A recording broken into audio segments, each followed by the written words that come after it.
Thank you, Madam Chair. Commissioner Alvarado. Yes, sir. Commissioner Burke. Here. Commissioner Butler. Commissioner Dunn. Present. Commissioner Guardino. Present. Commissioner Kehoe. Here. Commissioner Norton. Present. Commissioner Tavaloni. Here. Commissioner Van Konynenberg. Here. Chair Inman. Here. Senator Bell.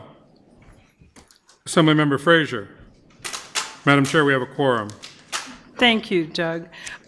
So for all the commissioners, there's on your right-hand side the mic on light, the mic off light, just a little bit of intro there. And then Doug, do you want to do a little safety warning for us, just as our Chief Safety Officer? Yes, ma'am. So in the event of an emergency, there are evacuation doors at the back of the room as well as at the front of the room. Make your way out to the open area in front of the building. The parking lot is preferred, safe distance away from the building, and wait till you are released back into the building. If it's a medical emergency, please let us know. We will call 911. Thank you. Thanks, Doug. Okay, welcome to the region. Ann Mayer. Where's Ann? Here's Ann.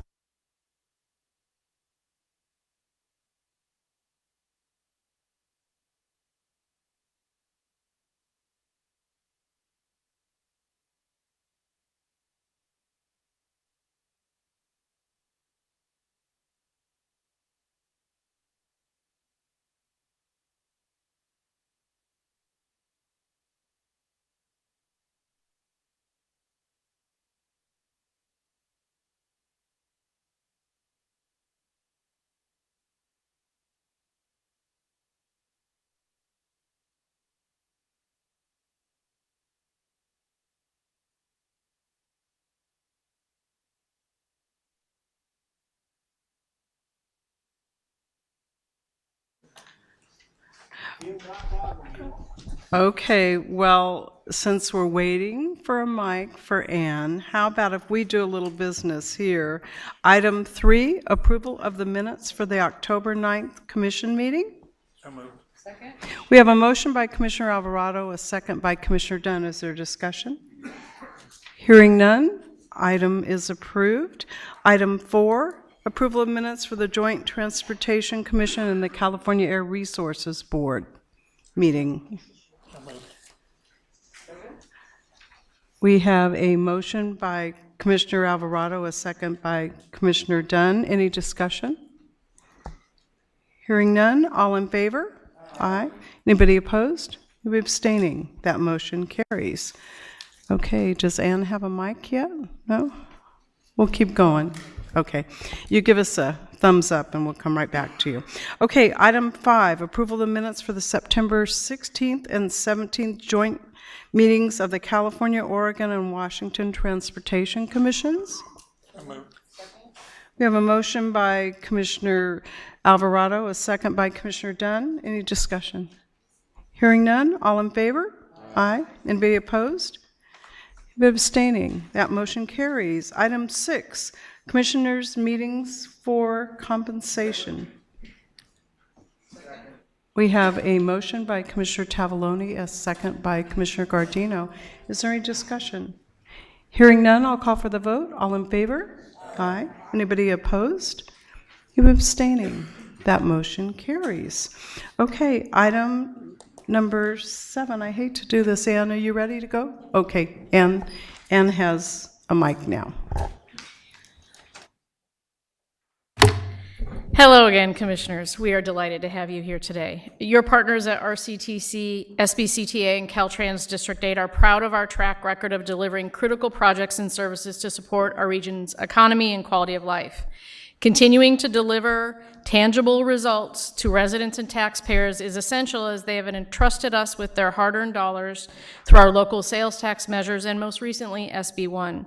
Since a field trip today is out of the question, we have a short video for you that highlights some key projects making a difference here in the Inland Empire.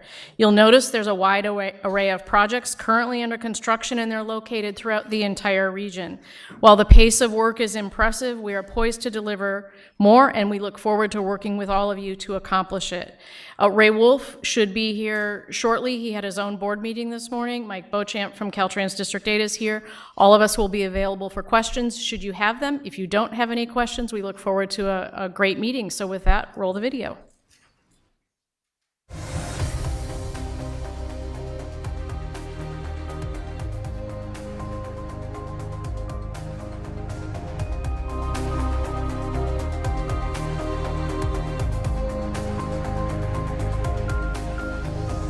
Bulldozers, excavators, orange cones, hard hats, new lanes, fresh pavement, and new railroad tracks. The sights and sounds of construction activity are all over the Inland Empire. From Barstow to Bloomington to Blythe, progress is being made to reduce congestion and commute times while improving our air quality and reducing greenhouse gases. The level of transportation investment is unprecedented in our area, thanks to planning and teamwork among the California Department of Transportation, Riverside County Transportation Commission, and San Bernardino County Transportation Authority. Caltrans is investing billions of dollars statewide and locally, in part from new gas tax revenues, to repair and repave our highways and bridges, maintenance that is long overdue. Our two transportation agencies in San Bernardino and Riverside counties, SBCTA and RCTC, are also moving full speed ahead to deliver projects. Both are self-help counties in which our voters have approved half-cent sales taxes for transportation improvements. Combined, our agencies have collected and reinvested more than $6 billion in transportation projects and services during the past 30 years. Additionally, we have used those revenues to leverage state and federal funds to stretch our local dollars and deliver projects more efficiently, saving our taxpayers millions. Without a doubt, we have delivered on the promises made to our voters and have proven our fiscal responsibility, but more funding is needed. Riverside and San Bernardino counties are two of the fastest growing counties in the United States. Our population grew by 48,000 people in just 1 year. This growth requires our agencies to be more proactive for our future, because this growth isn't going to slow down anytime soon. Our transportation investments today are mostly for yesterday's growth. However, our two agencies and Caltrans must continue to plan, design, and build for the population and economy of tomorrow. A well-performing transportation network will attract businesses to our region, which will reduce the need for our residents to commute to other counties and decrease the time they are stuck in traffic. Here's what we're doing in the region. From the mountains to the deserts, construction is in high gear. The Route 60 Rehabilitation project is replacing 18 miles of pavement in both counties. Crews are building the Redlands Passenger Rail Project, a 9-mile system from San Bernardino to Redlands. Construction is underway on 15 miles of the I-15 express lanes in Jurupa Valley, Eastvale, Norco, and Corona. Through a funding partnership and Senate Bill 132, the County of Riverside widened and recently opened the I-15 Limonite Interchange in Eastvale and Jurupa Valley. Emergency repairs are continuing on Routes 74 and 243, leading to the Idlewild and Mountain Center communities, with both routes now open. Early work is occurring on 10 miles of the I-10 express lanes between Montclair and Ontario. Reconstruction of interchanges on I-15 in Victorville at E Street, D Street, Stoddard Wells, and widening the Mojave River Bridge is taking place. Construction of the 13-mile Route 58 Kramer Junction Expressway is continuing near the Kern County-San Bernardino County line. And work started this spring on the Route 60 Truck Lanes project, a 4.5-mile widening between Moreno Valley and Beaumont. Throughout this work, our strong partnership with the California Highway Patrol keeps our workers and motorists safe. We couldn't do this without them. In addition, while we are building for today, we continue to innovate for tomorrow. Last month, SBCTA signed a contract for the development, manufacturing, and testing of America's first self-contained zero-emission passenger rail vehicle. It's clear that the Inland Empire is focused on delivering transportation relief. Thank you for your support.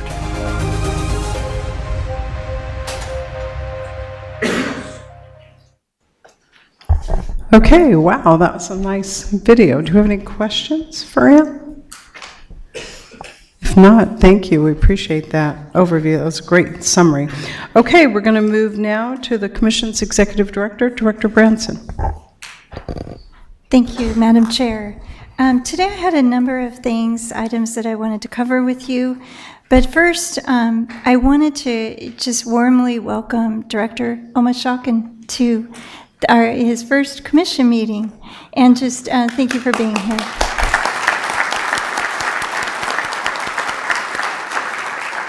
And commissioners, I wanted to share with you, I've had the ability to have several meetings now with Director Omashakin, and those meetings have been extremely meaningful for me. And I see that our new Caltrans director will be a true partner really with the commissioners, and I know that you will get to know him. And just really appreciate his focus on safety and really the leadership of the great employees at Caltrans, as well as the focus on our partnership together. So with that, we all look forward to working with you, Director. And Commissioners, I do have one action item followed by a number of remarks. Today, Commissioners, you have reviewed and you've seen the annual report, the draft annual report to the legislature for 2019. Commission staff would request your approval of that annual report for transmittal to the legislature as required under the law by December 2015. So with that, I'm seeking your approval of the annual report.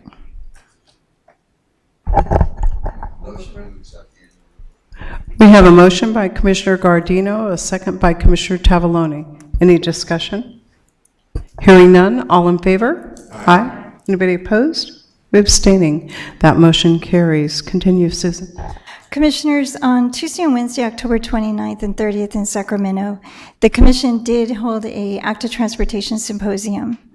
And wanted to take an opportunity to thank the moderators and presenters that dedicated their time and talent to making this symposium a success. Also wanted to especially thank Commissioner Gardino for his lending his expertise to moderating the entire two-day symposium. So with that, just wanted to really where is he? He changed spots. Commissioner, thank you so much. And also wanted to recognize and thank Commissioner Butler for serving as our keynote speaker. Also importantly, I wanted to thank Director Omashakin. He came to the symposium and provided very meaningful remarks at a time when he had only been just a few days on the job. And we really greatly appreciated that. And then as our staff, Lori Waters and Anya Allenbacher, and other members of the Caltrans and Commission team, just want to thank you all for all the efforts that you put into making the symposium a success. The information that we heard at that symposium will be used to improve our active transportation program efforts moving forward. Also, the Commission held a town hall meeting in Del Norte County. Garth Hopkins, I've asked him to share a little bit of the highlights of that town hall. But before I turn it over to Garth, just wanted to express a great deal of gratitude to Tamara Layton of the Del Norte County Transportation Commission for hosting the town hall, everything that she put into making that town hall a success for all of us and really the community that also participated in the town hall. And a thank you to Senator Mike McGuire for inviting us to attend a community meeting in the evening of the town hall to focus on the Last Chance Grade project. So with that, Garth, would you provide a brief overview of the town hall? Thank you. Commissioners, the Del Norte Local Transportation Commission hosted a town hall meeting on November 6th in Crescent City. Del Norte County is located on the coast by the Oregon border and has a total population of less than 30,000 people. The town hall meeting started with a tour of several key transportation issues impacting mobility in the county, one of the most important being Last Chance Grade project. Last Chance Grade is approximately a 2-mile section of US 101 and is located on a slope. This slope is slowly sliding into the Pacific Ocean. Right now, instead of a 2-lane highway, only 1 lane is open to both traffic in both directions, and motors must share that route. that section. To try to slow the slide of the roadway down into the ocean, Caltrans is constantly augmenting the retaining walls along this segment. This is an important segment of 101. It would result in an 8-hour detour if a severe slide were to occur. In addition to Chair Inman and Vice Chair Van Koninkberg, the U.S. Congressman Jared Huffman and State Senator Mike McGuire also attended the tour. Following the tour, Chair Inman and Vice Chair Koninkberg also received a briefing from tribal, city, and county representatives on transportation issues in Del Norte County, and a representative from Humboldt County was also in attendance as well. During the evening, Senator McGuire sponsored a community meeting on last chance grade, and it was a well-attended public meeting and demonstrated clear public support for a resolution to last chance grade. And to echo what Susan stated, commission staff really appreciates Tamara Layton and the work of the other staff up there in Del Norte County in pulling this town hall together. Thank you. Okay, I had a couple more. Okay, Commissioners, I also want to let you know that staff has kicked off the development of the 2021 Active Transportation Program. This kickoff occurred in mid-November with the first of several workshops held in Sacramento and Los Angeles.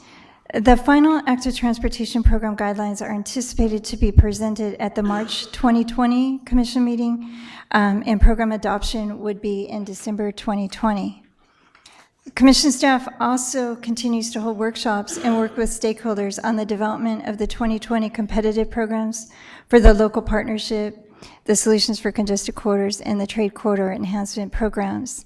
Today's agenda includes the draft guidelines for the Congested Corridors program, final Congested Corridor program guidelines, and draft local partnership and Trade Corridor Enhancement program guidelines are anticipated to be presented at the January meeting. All three programs are scheduled to be adopted in October of 2020. For the 2020 STIP, the last ITIP hearing was held on November 15th. The final RTIPs and ITIP are due to the Commission by December 15th, and staff will hold hearings in January 2020 on the draft 2020 STIP and recommend adoption of the program at the March 2020 meeting. And of course, those hearings are Commission hearings, so we hope to have commissioners there as well. I also have a number of staffing updates to provide. So congratulations are in order. We have promoted Terry Anderson to serve as the Commission's Chief Engineer. Terry, as you know, has been working in our office for the Commission for some time as our engineering primary staff, and we're grateful for her work and her willingness to take on this new challenge. She will oversee the Commission's work related to project delivery, the shop, asset management, and many other areas. We've also, thank you to Director Almashakin, we have Chris Johnson, who is on loan from Caltrans on a limited term basis. He comes from the Caltrans Landscape Architectural Program. He has over 20 years experience at Caltrans, working at both the district and headquarters levels in design, construction, and engineering services. We see that Chris's breadth of experience at Caltrans. He's not here today. Yeah, I have to share with you, the staff I'm sharing with you about is they are not here. We didn't have that in our travel budget, but we will ask them to be at the January meeting. But we're thankful to have Chris on board. We also have hired Michael Joseph. He's serving as a program analyst focused on our local streets and roads program. He received his master's in community and regional planning from the University of Oregon. Prior to joining the Commission, Michael was working in New York, providing nonpartisan and independent data analysis and studies for nonprofits and research associations. And then we have also hired Laura Goddard, and I don't believe Laurel is here yet. Her flight was a little delayed. She will be here, and we'll introduce her when she shows up. She was hired as our Public Information Officer. She has more than 12 years of experience working as a Public Information Officer at several state agencies. Most recently, she was working at the Department of Consumer Affairs, where she handled the media relations for multiple boards and bureaus under the department's umbrella.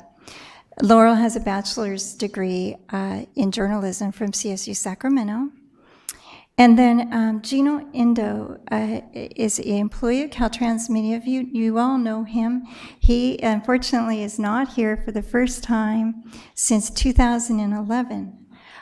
Gino operated the PowerPoints for these commission meetings. Gino works as a member of the Caltrans CTC liaison team.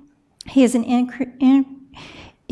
incredible resource and asset for this commission, and he is retiring. His legacy includes helping to make sure all of our meetings, the meeting visuals, run smoothly. He's also assisted the Commission's Road Torch Technical Advisory Committee.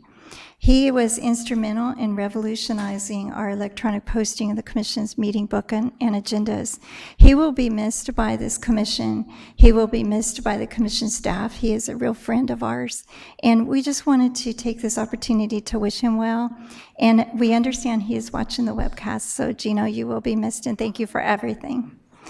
And lastly, as I believe most know here, I have announced my plan to retire. My last day in the office is right now planned to be February 14th. And I'm going to be here at the next meeting, so I'm going to reserve my remarks until that time. But I would just want to say how grateful I am to have worked for the amazing leaders, the commissioners that I have had the blessed opportunity to work for, and the staff and all of you. So with that, that concludes my remarks.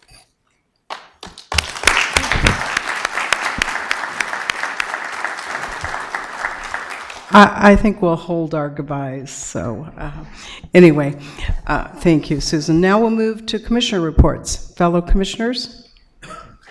Yes, Vice Chair Von Kneinenberg. Thank you, Chair Inman. I want to give an update. I've been meeting with several of the rural counties who have forested areas in their communities regarding secondary egress areas for natural disasters. And we've received guidance from the State Controller's Office, Division of Audits, regarding the use of local streets and roads funds on the installation of secondary access routes. They have given us the following guidance. The local streets and roads program funds should be eligible for use on secondary access routes as long as it is considered a critical safety improvement project or need, and it remains a public easement for public use that is maintained by the jurisdiction. So as you know, one of the recommendations from the Paradise Fire is to provide secondary access routes as wherever possible for forest fire situations. And there was a problem with funding. And so after the last commission meeting, we had a follow-up meeting that day with Tuolumne County. We didn't have that answer then, but we do have the answer now, and we have shared this information with several of the foothill and mountain counties. So I want to thank the Office of State Controllers, Division of Audits, for their timely response, and thank CTC staff. I also want to thank everyone involved in the Del Norte Town Hall and tours. That was a really, I think Chair Inman and myself were very impressed by the community outpouring of not just one, but two different town halls that were, virtually had every seat taken in the room. And it showed a lot of support for the projects they have. And I look forward to hearing more about State Route 199 and what's going on with that in terms of safety improvements there. Finally, I just want to thank the Self-Help Counties Association at their Focus on the Future conference here a few weeks ago.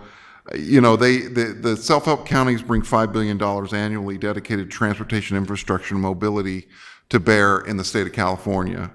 And that represents 25 different expenditure plans that are all accountable to the public. Those expenditure plans are quite diverse, that reflect the diversity of the state of California. And I want to just extend my appreciation to what they do. I also, I think some issues related to SB 743 were raised there that I look forward to hearing more about at a future project delivery meeting, if we can put that on the agenda. So, Madam Chair, that's my comments today. Thank you. Thank you. Any other commissioners? Well, I too want to just acknowledge the work that went into the Del Norte town hall meeting, and I want to encourage all of you to join us on those journeys, because if you ever forget how vast and how diverse our state is, just come along with us. And that's the best thing that we can do, in my opinion, is really get out and meet with our partners. And Tokes, you've got a fun project with that last chance, let me tell you. That is a very, very difficult challenge, and they actually told us up there that the road today is actually outside our right-of-way, so it seems that the soil has moved so much that where we are isn't even in where we're supposed to be, because that's gone now. But I do think that that's one opportunity for us. And Tokes, maybe after you've had a chance to get up there and everything, we talked about, there was a $50 million allocation made, grant made, to get that, keep that moving forward. So if you can give us an update, maybe in the summer, late summer, I think they were hoping that they would have some further direction for us. But talk about a challenge. I think that's, you're going to be able to hit a home run there, because getting that project done will make everything else look simple, I think. So I just want to add my thanks and encourage everybody to join us on those, because it really does help us keep grounded in the fact that we have a very diverse state. Also, I had the opportunity, I was invited to participate in a FRA grade crossing symposium.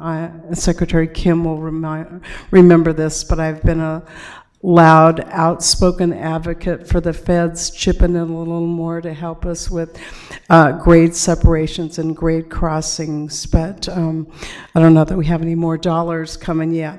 But I think it is important for all of us, as we look at trying to put more and more passengers on the rail, we look to put more and more freight onto the rail from an environmental perspective, and we have our partners in the Class 1 railroads running precision scheduling railroading, which is a different model. So we have CPUC item later in the agenda, but I think it would be good for us at some point on our agenda to maybe spend a little time in one of our sessions really talking about what else we can do to help all of our partners with the world of grade separations, because I think it's important for all of us. So with that, I don't have any further comments, so we'll move on to the next agenda item, and Secretary Kim. Thank you, Madam Chair, and good afternoon, Commissioners and everyone in the audience. I'm glad everyone made it here safely, given the heavy storms that are outside. Much has transpired over the past 2 months since we last got together, and Susan, you mentioned one of them, and not to put our new Caltrans director on the spot and embarrass him too much, but this is Toke's first commission meeting, and he's been on the job for about a month and a half now, and right, 6 weeks, and I am personally thrilled that he is with us as our new director. I think most of you are familiar with his background. He comes to us from Tennessee DOT with impeccable credentials as a transportation planner, also tons of experience when it comes to active transportation, biking and walking. So it is a thrill personally to have him here as a partner, and you're all going to get to know him and work closely with him. So welcome. Thank you very much. A couple other notes. There will be an agenda item update from Caltrans later in the afternoon on the ITIP program. As you recall, back in October, we released a draft ITIP plan that caused some concern among folks in the Central Valley and elsewhere. And I am happy to report, and not to preempt Bruce DeTerra's report coming up, but I'm happy to say that we have identified a path forward on Highway 99 projects in Tulare, as well as Madera, as well as Highway 46 Antelope Grade projects. So you'll hear more about this, but I'm thrilled to let you know that we have a path forward. We work very closely with the San Joaquin Valley COGs, as well as the San Luis Obispo COG, to identify a funding plan and to move these projects forward.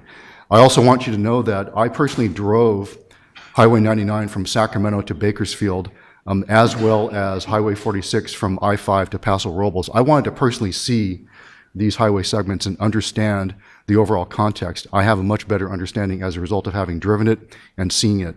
And so we are fully committed, as I said in October, to moving these projects forward, and that's exactly what we're going to do. So more to come on that, but I just wanted to put that on everyone's radar screen. Also, a shout out to Commission staff as well as HCD staff for working so cooperatively with my team to develop updated guidelines on the Solutions for Congested Corridor program. Susan, you mentioned that earlier. Really great work. These updated guidelines encourage multimodal projects that align with climate goals and to help minimize VMT. And they also encourage applicants to consider how their project will support efficient land use and housing goals. So this is a great start, and again, kudos to Commission staff and HCD staff for working closely with my team. Also, a quick note on the TIRCP program, Transit Intercity Rail Capital Program, another agenda item later today. We're really thrilled that $161 million in previous grants will go forward for LA Metro's Division 20 project, as well as BART's Transbay Core Capacity Project, and light rail vehicle acquisitions for Sacramento RT. Really exciting stuff. These projects are moving forward. And finally, today is a milestone day in transportation history. Exactly 4 years ago today, the FAST Act was signed into law by President Obama. Where were you 4 years ago today? And so, so happy 4th birthday to the FAST Act. It has another birthday or two to go, and we are hopeful that Congress will reauthorize the FAST Act next year, or if not next year, shortly thereafter. But it is a milestone, and I'm sure we all remember what we were doing on December 4th, 2015. And with that, I yield. Thank you. Thank you, Secretary Kim. Yes, Secretary Kehoe, or Commissioner Kehoe. Thank you. And just a comment to Secretary Kim, and I know you're aware of this.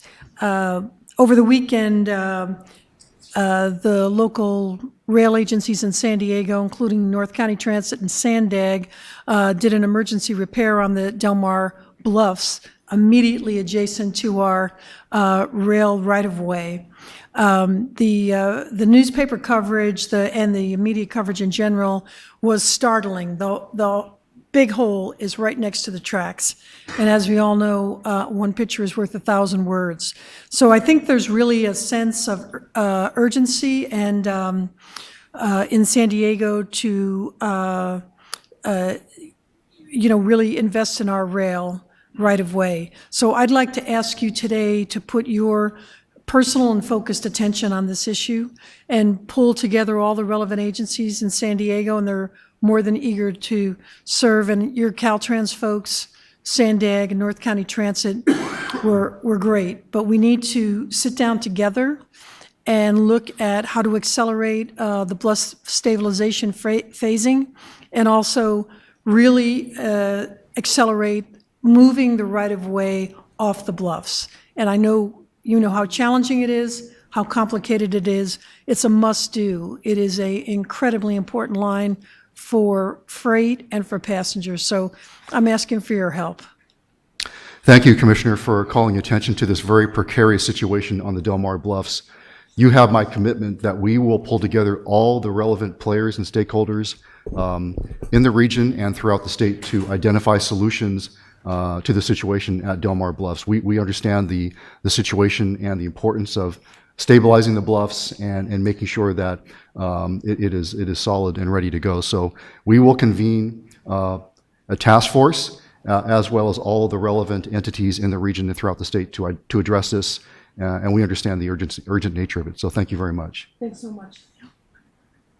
Commissioner Norton. Yes, I just wanted to thank you, Secretary Kim, for announcing that you have a funding plan for the 99 and 46, because as Chair Inman and Vice Chair Van Koenigenberg and I were at the Fresno hearing and the other ITIP hearings, this is such an important issue for the region, and we were there with the 62 speakers in Fresno, and the fact that you have ironed out a solution is very, very exciting. This is a very huge issue, and we just thank you for putting the nose to the grindstone to get it done.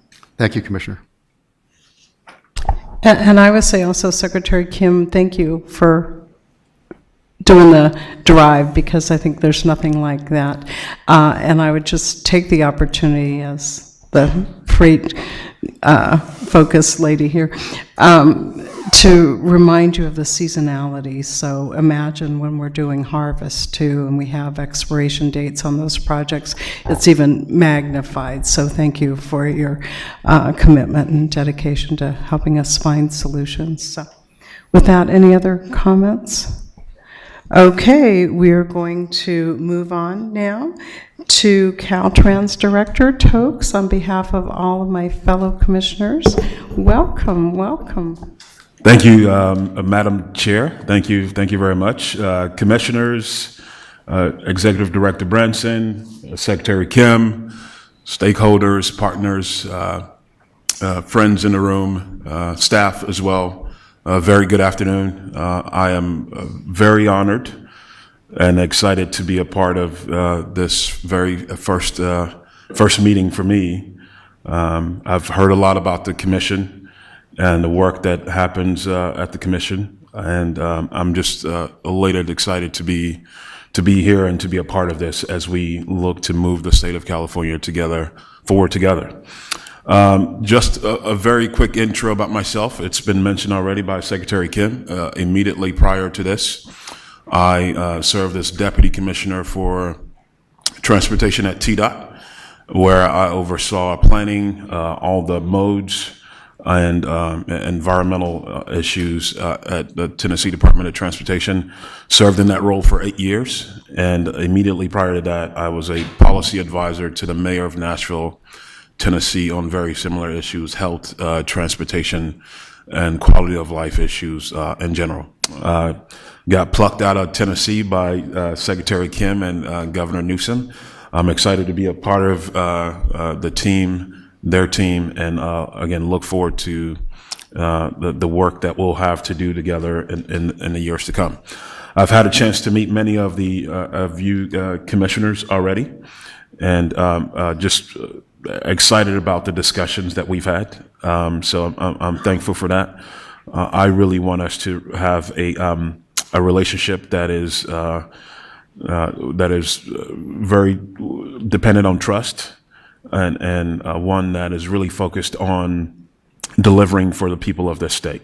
So I'm excited about that, and again, look forward to our continued work together in the months and years to come.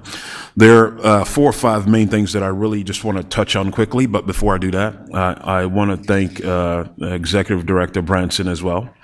Again, for just in 6 weeks, the few discussions that we've had the opportunity to have, they are. I'm really sad that she's leaving. I've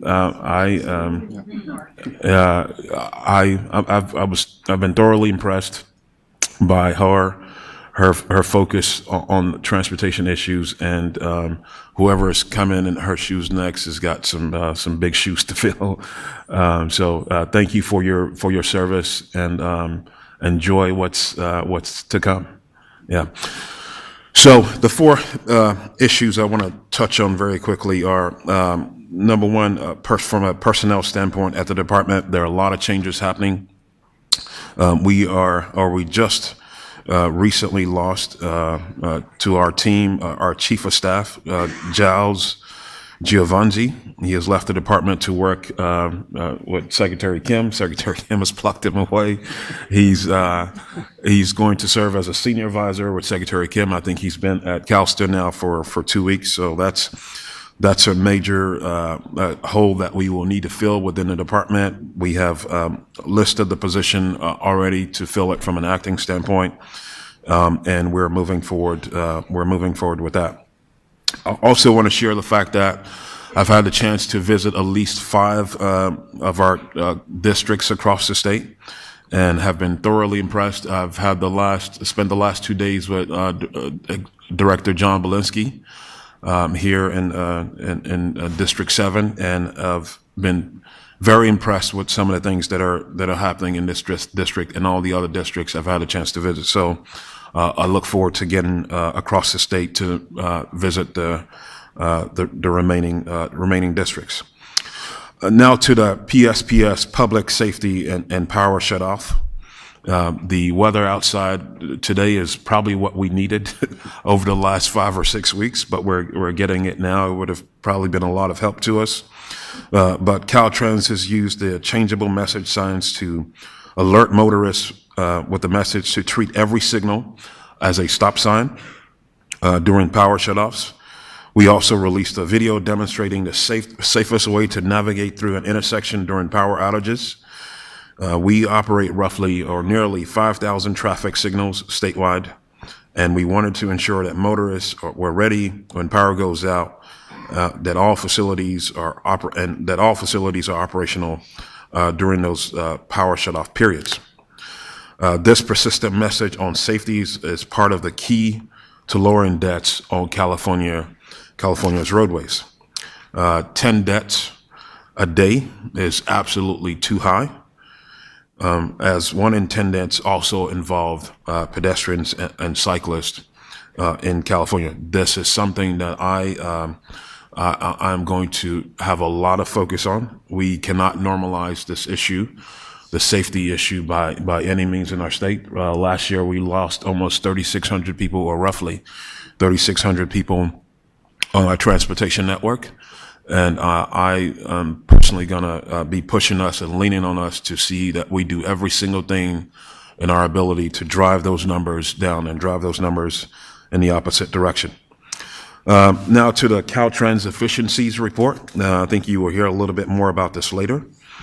As everyone knows, Senate Bill 1 passed in 2017 that requires Caltrans to implement efficiency measures with the goal of generating at least $100 million annually in efficiency savings.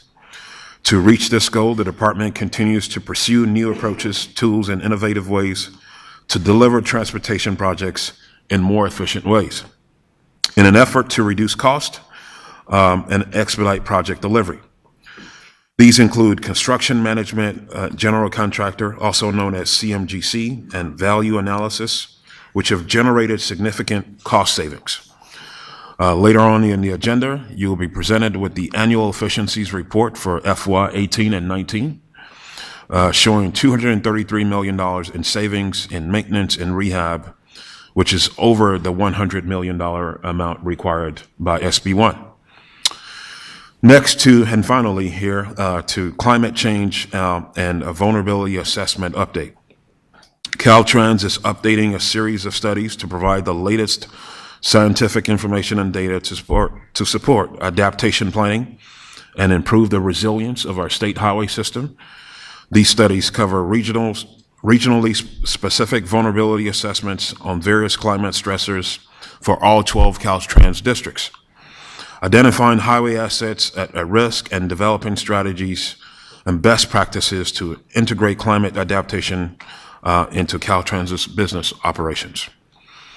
We completed 10 district vulnerability assessment reports, and the remaining 2 will be completed by the end of this month. The district adaptation reports will be complete by early 2021. So with that, that's just a quick report from me. I'll also just briefly mention some of the things that I will make a priority for me and Caltrans moving forward. I mentioned safety already, and the fact that we have a high level of major incidents that are happening and fatalities as well. But I'll mention very briefly 4 more quick things that I will spend a lot of time focusing on. Second on that list is multimodalism, because of the impact that I know it has on the mobility of people and goods across the state. I think the evidence is very clear that if we can do more from a multimodal standpoint, it will not only impact our ability to be more mobile from a people standpoint and goods standpoint, but it will also have a great amount of impact on driving down VMT and reducing greenhouse gases as well. So that will be a focus. Number 3 on that list is efficiencies. We are a $15 billion agency, but by no means should we somehow approach managing that amount of money in any kind of lackadaisical way. We need to be very focused on driving efficiencies there, and I'm excited that our team has already been working hard through SB1 as just one example to identify efficiencies. So it will be a priority for me and for us across the entire department, not just on SB1. Innovation will be another key focus for me and our department. We are a department that has been around Caltrans with the name. We've been around for roughly 45 years. And I think at some certain points, we get very comfortable with doing business a certain way, even though we've been very successful at doing business that way. But I think there are opportunities for us to approach things differently and think outside the box. And I want to push us to be very innovative in solutions in our approach to doing our work on a daily basis. And finally, stakeholder engagement. Agencies like ours, I think sometimes can, again, sort of get very comfortable with focusing on the work that we know we can do very well and are comfortable doing well. But we need to step out of that just a little bit more to make sure that all key stakeholders are part of the process whenever we're adopting a policy or guidelines or moving a project forward. So whether it be a business group, a community association, I want us to be very focused on making sure that we hear every voice as we look to move initiatives or efforts in general forward. So with that, some of the priority areas for me and the department moving forward. Madam Chair, thank you for the opportunity. Thank you, and I think those priorities are totally match a list that the commission would have on our agenda every month. So we're here to work with you on those priorities any way we can. So welcome to the team, and the words of Amy Grant, it's not going to be a tender Tennessee Christmas, but hopefully our mission in Riverside gives you a little feel today and tomorrow of what Christmas could look like in our neck of the woods, as they say. So welcome once again. Any other comments? Anything? Okay, we're going to move on to Federal Highways. Vince Mamano.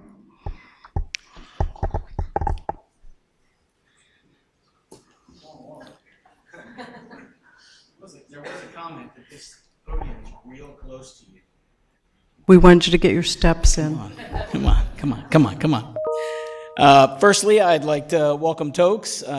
Congratulations on the position. Before Tokes got here, I heard he had gotten the position, so of course I put out my feelers to go, oh, what do we know about him? And a lot of positive comments, a couple on the fence, but other than that, not bad. So we'll take that. But no, a lot of very comments, particularly the president of AASHTO, the American Association of State Highway Transportation Officials, spoke very highly of Tokes, and looking forward to our continued partnership that we've had with Caltrans. On December 20th, we had a continuing resolution. So David talked about the FAST Act. That's our authorizing. That gives us till end of November or September 2020. And our yearly appropriations is the funding that we get throughout the year. So we got a continuing resolution until December 20th, which is not that long, so we only got that amount of the money. But what was very big in that was the rescission. So at one time we were supposed to be taking nationally $7.569 billion that were going to come back to the Highway Trust Fund, essentially. There was some of it's kind of obligation authority in that, but of unobligated balances. That was repealed, so that is not coming back now. So yay, woohoo, that's not coming back. Everybody should be cheering. But I don't think what everybody really realizes the effort that went before this continuing resolution. And I need to share that. California typically is 10% of everything. So you talk about fatalities, California's 10%. You talk about Highway Trust Fund, California's 10%.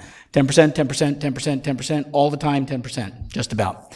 When this rescission information was coming out, and each state had to go and look at their unobligated balances of the program areas that were eligible for the rescission, and then there were some that weren't eligible, and there was a lot of work that had to be done to balance that effectively to minimize the amount that could be rescinded. I think that's a good word, to be rescinded from each state. So your goal, everybody's goal was to lower that amount, because it was going to be 7.6 billion period was coming out, and it was a matter of what percentage each state was going to be of that. And then it was going to come back at each state and say, all right, here, give it back. California was 3.7%. That is huge. You're normally 10%. So I have to applaud Caltrans with Stephen Keck, Clark Paulson, Farded Falak-Farsa, and Ray Zhang. That team, and I know their staff is the same way, and they work with locals, that the effort that team made to get that down to 3.7% as opposed to the typical 10%. It was going to be a rescission of only $280 million. That's a lot in a lot of programs, but in the California world, I was expecting that to be a lot, $750 million is what I was expecting that to be. So I have to compliment the effort that went into that. They didn't know it was going to be repealed, so that effort that went into that was exceptional.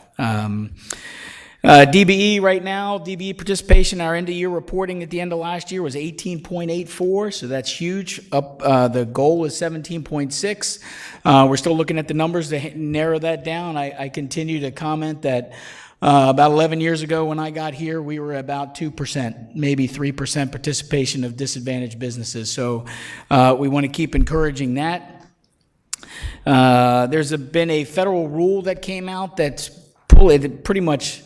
So we had patented proprietary items, so it was really restrictive in the federal rules, or you couldn't have a patented proprietary item with the federal dollars. We couldn't pay for licensing fees for those. And Federal Highway looked at that, and we've been trying to fight with that, and we actually put a rule out that kind of waived that. So that allows for a lot more innovation on projects. I want to caution everybody that there are state laws that you still have to follow. So don't go out there and just go willy-nilly and picking the one you want. Make sure you're following the state laws. But that is going to allow a lot more flexibility to the state and the locals for innovation and trying to do a lot of things. Tribal Summit, the governor had a Tribal Summit last month, I believe it was. I had an opportunity to hear Tokes talk at that. I just want to continue to emphasize to everybody the importance of bringing tribes to the table, making sure tribes are at the table while you're making the decision. I think Tokes was on a panel that really addressed that nicely, and there's still a lot of concern. I think in 2019, you'd think we'd be a lot farther than we were, but we're not. So I think it's important that we continue to make sure we're focused on that. Last chance grade, just so you know, Tokes, I'm aware of it. We've actually using some federal ER eligibility for a geotechnical study that's being done up there. So there's a lot of work in that, and we'll continue to partnership on that to see where we have some flexibilities and some opportunities to use the federal opportunity. I have to say it, I wasn't gonna, but I have to. I've heard a couple presentations on painted crosswalks recently, and I've heard a lot of really cool, energizing communities where they're out there painting the crosswalk. That doesn't meet the federal rules, nor the state rules. There's a manual for uniform traffic control devices. I want to encourage everybody to make sure they're working with Caltrans in those areas. There's a lot of opportunity, but there's also a lot of distraction that comes with that. Sometimes people might be looking at crosswalks instead of the people in the crosswalks, and these are concerns that we have as Federal Highway Administration. So there's a California manual for uniform traffic control devices and a federal uniform manual for uniform traffic control devices called the MUTCD. I want to encourage all state and local partners to make sure they're following that and work with your local state Caltrans department to help kind of resolve what you're trying to come up with a solution that you're trying to address. And lastly, safe rule. I'm going to reserve that because I think I'm on a panel in a few minutes on the safe rule. It's there. And I want to wish you all a Merry Christmas and a Happy Holidays, and I hope you all are safe and happy.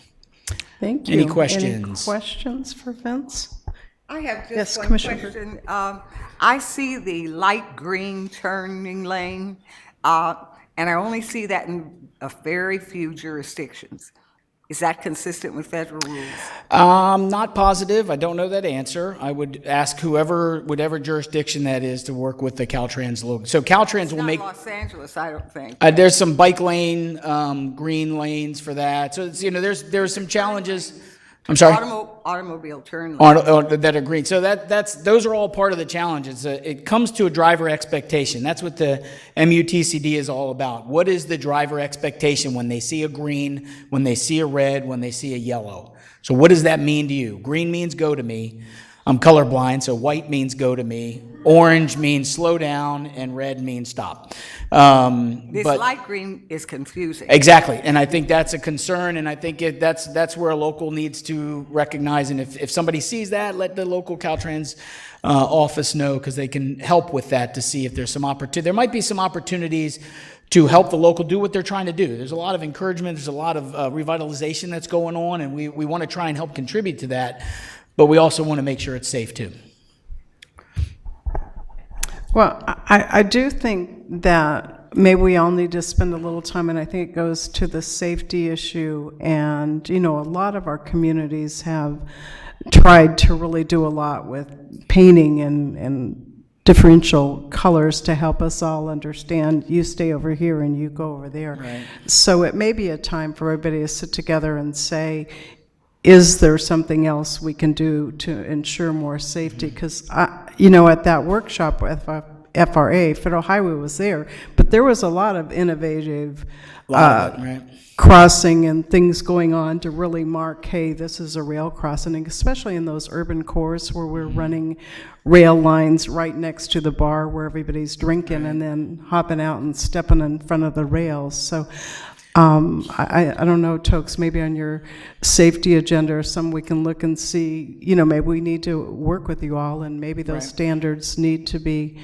modified or And we're looking- embellished or whatever we can do. And I think that's appropriate. There's going to be a rule coming out soon on the MUTCD to try and update the MUTCD. I know we have some signing challenges, and we're trying to do those things, but it all goes back to, what does the driver expect when they see when they see a green, when they see a red, when they see a yellow? What does that driver expect? And I think that's some of the challenges we've had with the rail crossings too.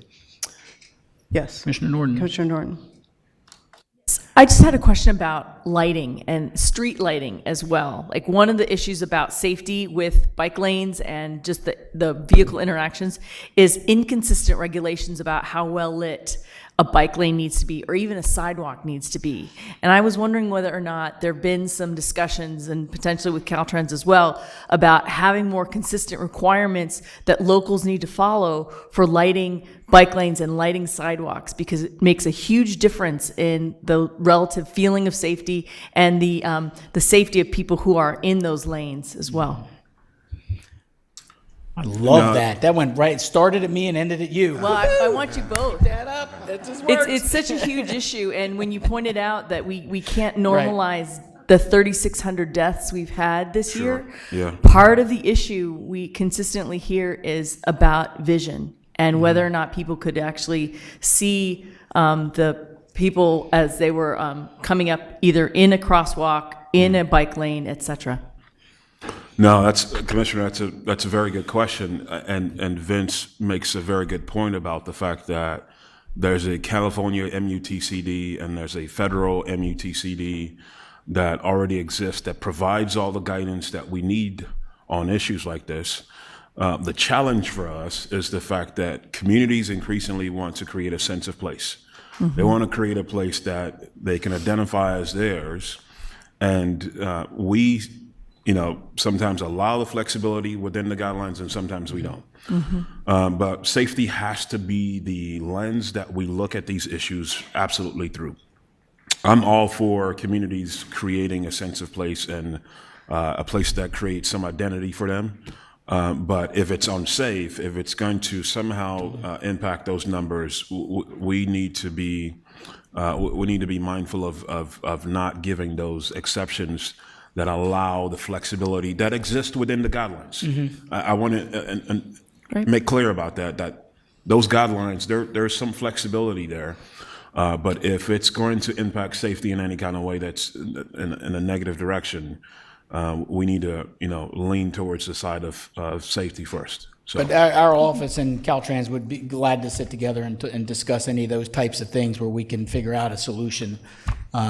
And there's road safety audits. There's different things that we can do that come in and look at an area just to do a road safety audit. And they look at lighting, they look at pedestrian, they look at all of those things to see where the history of the crashes are and the incidents are. So there's a lot of opportunity to address things like that. Oh, great. I'd love to take you up on that. Yep. Thank you very much. Okay, so Vince, don't go too far, but if you could step aside, I have a request for a public comment from Esther Rivera. This is a first. We're not allowed to public For comment on Vince. Vince's stuff. On Vince. She doesn't like your outfit, Vince. Hi, good afternoon, Commissioners. It looks like I stepped out at the wrong time when something came up about crosswalks, so I just wanted to take the opportunity to be sure to bring to light and echo some of what Director Omashakin just mentioned about communities wanting to have more of a place when they're talking about improvements to roadways, and that includes things like creative crosswalks, which I could be mistaken, in the California MUTCD, it allows for in certain instances. We think that this allows for a better sense of place, a better sense for more eyes on the street, and people out in their communities, which also addresses some of the safety needs for people walking and biking. And correct me if I'm wrong, Vincent, but I don't think there's data to support that it affects safety of those on the roadways. Right now, I haven't seen anything to support that, but definitely want to just highlight the need for being creative with how we address the needs of our communities with pedestrians and cyclists. Thanks. Thank you. I think Thank you. An important part of that one was they looked into the MUTCD and saw where the flexibilities were. I think that's the critical piece of that is working with your state partner, with your Caltrans district, and working within those and as much flexibility as that we can use. Let's use them, but let's make sure we're recognizing that there are some rules in there. Okay, we're good. Any more comments? Okay, hearing none. We are next going to go to our regional agencies moderator. But before we, come on down, Philip, but I think Ray Wolf has joined us. Is Ray in here still? No? Yeah? Did you want to welcome us? I'm actually going to have an opportunity to welcome you at the reception. You're all staying for the reception. Oh, okay. Right? Okay. So I know Ann did a marvelous job, and I knew that you would be in great hands under her leadership, and so I just deferred to her. Well, she said it's all Riverside all the time. I know she didn't. I was watching. Okay, But we're welcome. just, thank you. That isn't what you told me the other day. Well, we were supposed to keep that quiet, right? Well, we'll talk later. Okay, okay, okay. Philip. Okay. That's okay. I always got to yield to my boss, right? I was watching out for you. Good afternoon, Chair Inman, Commissioners, and Secretary Kim. Welcome to the Inland Empire again. Philip Chu with San Bernardino County Transportation Authority, here to provide an update from the RTPA group. The group met this morning and discussed a number of topics. First off, we received an update from CalCog and FHWA on the safe vehicle rules, which I'll be providing comments on agenda number 19 later. So on behalf of the RTPA group, I would also like to thank the CTC staff for all their effort and the workshop on the SB1 SCCP program. The RTPA group largely supports the final draft guidelines of the 2020 SCCP program. The RTPA group will also continue to work closely with the CTC staff and on other SB1 guidelines development in the upcoming months. The group would also like to thank Lori and her staff on the great success of the first ATP Symposium. It was a great event and provided a lot of useful information and ideas on equity and access to mobility. We look forward to the ATP Cycle 5 workshop tomorrow and the guideline development that is the upcoming months. The regions are also working diligently on preparing the 2020 RTIP submittal, which is due to the CTC on December 15th. And as Vincent mentioned, we are glad that the federal rescission was rescinded, so that was some good news. And we would like to echo Vince's comments and thank Caltrans and their staff who worked diligently with the regions on minimizing the amount that was subject to rescission. Glad that didn't happen, but if it did, we would have been in a pretty good shape. Last but not least, the group also recognized and congratulates Shirley Medina with RCTC on her retirement. That was her last RTPA meeting, and we wish her all the best. Shirley is one of the longest serving member on the RTPA group. She has an immense amount of institutional knowledge on various programming and regional issues, and we will all miss her. Shirley here? We will all miss her.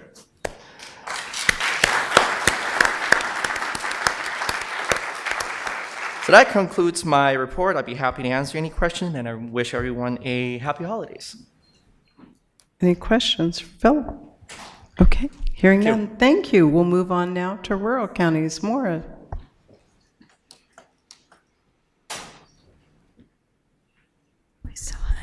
Good afternoon, Commissioners. Mara Toomey, the Rural Counties Task Force. First, I would like to thank Executive Director Branson for attending our last meeting on November 22nd and sharing her thoughts and perspectives. And we look forward to thanking her more at the next meeting as she heads off into retirement. In regards to the Solutions for Congested Corridors program, in general, we support the staff recommendations as the guidelines, and especially the staff recommendation to establish a goal of programming one project per year to smaller jurisdictions. In regards to the local partnership program, we support staff's efforts to reach consensus on a compromise distribution plan, which provides a higher formula share while preserving the opportunity for smaller regions to fund critical infrastructure projects for safety and accessibility. The rural counties are also concerned about the implementation of the SAFE rule, and we will make specific remarks under item 19. The rural counties would like to welcome Director Omashakin, and we look forward to working with you in the future. And of course, we also congratulate Shirley Medina on her retirement and hope it is a wonderful one. That concludes my remarks, and I'd be happy to answer any questions. Any questions for Maura? Okay, thank you, Maura. Okay, now we're going to go to the self-help, and I think it's Sarkis today.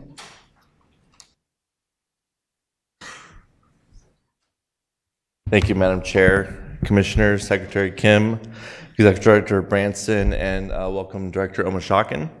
Sarkis Kachek with the Santa Barbara County Association of Governments, here to pinch hit for Keith Dunn with the self-help update. He sends his sincere apologies for not being here today. 4 items today. Self-Help Counties Coalition had another successful Focus on the Future conference in Coronado. It was the 30th anniversary of the conference, so thank you to all the speakers and the attendees at the conference. In addition to the conference, we appreciated the opportunity to meet with our state partners to talk about policy issues and goals for the upcoming year. With regard to the CTC, the coalition reaffirmed our commitment to working with the Commission to work together with delivery of our local measures, like Commissioner Van Kennijenberg mentioned earlier, as well as our partnership on delivering Senate Bill 1. Item 2, we are currently in the process of establishing working groups to partner with our state agencies to best help implement the policies of the state while again keeping the promise of to our voters and with SB 1. Item 3, on the federal level, we continue to try to address changes to how the aviation fuel tax is handled at the Federal Aviation Administration. We're working closely with the state of California, and we've actually been contacted by other states that are feeling the impact of this regulation change with the Federal Aviation Administration. So we will continue to go to Washington, D.C. and trying to find a solution and resolutions to this challenge. Finally, Self-Help Counties Coalition just started the process of discussing our legislative priorities for 2020, and we look forward to reporting back on that in the coming months. With that, that concludes my update, and I'd be happy to take any questions or comments. Back to Keith. Any questions, comments? Hearing that, thank you, Sarkis. Okay, we're going to move on now to innovations. Yes, Commissioners, tab 15 is an informational item. Rob Hines, president of Mark Thomas, a California-based transportation design and construction management firm, will discuss how traffic interchange designs have evolved to accommodate a broader range of mobility needs. And with that, Rob? Yes, good afternoon. Thank you, Garth.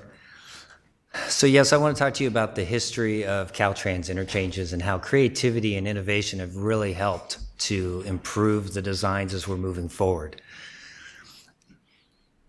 Who am I? I'm the president of Mark Thomas. We do have 12 offices throughout California. We've worked with Caltrans on a lot of projects that you've helped fund, and I appreciate that. Oftentimes, creativity and innovation are interchanged. And so I wanted to set the kind of clarification. Creativity is the invention of a new idea. Innovation is making that new idea actually happen. And for your information, engineers have a tendency of being more innovators than they are creators. And so I encourage our folks at our company, and then also everybody that we work with on our teams, to be as creative as possible, especially as we get to some of these challenges moving forward.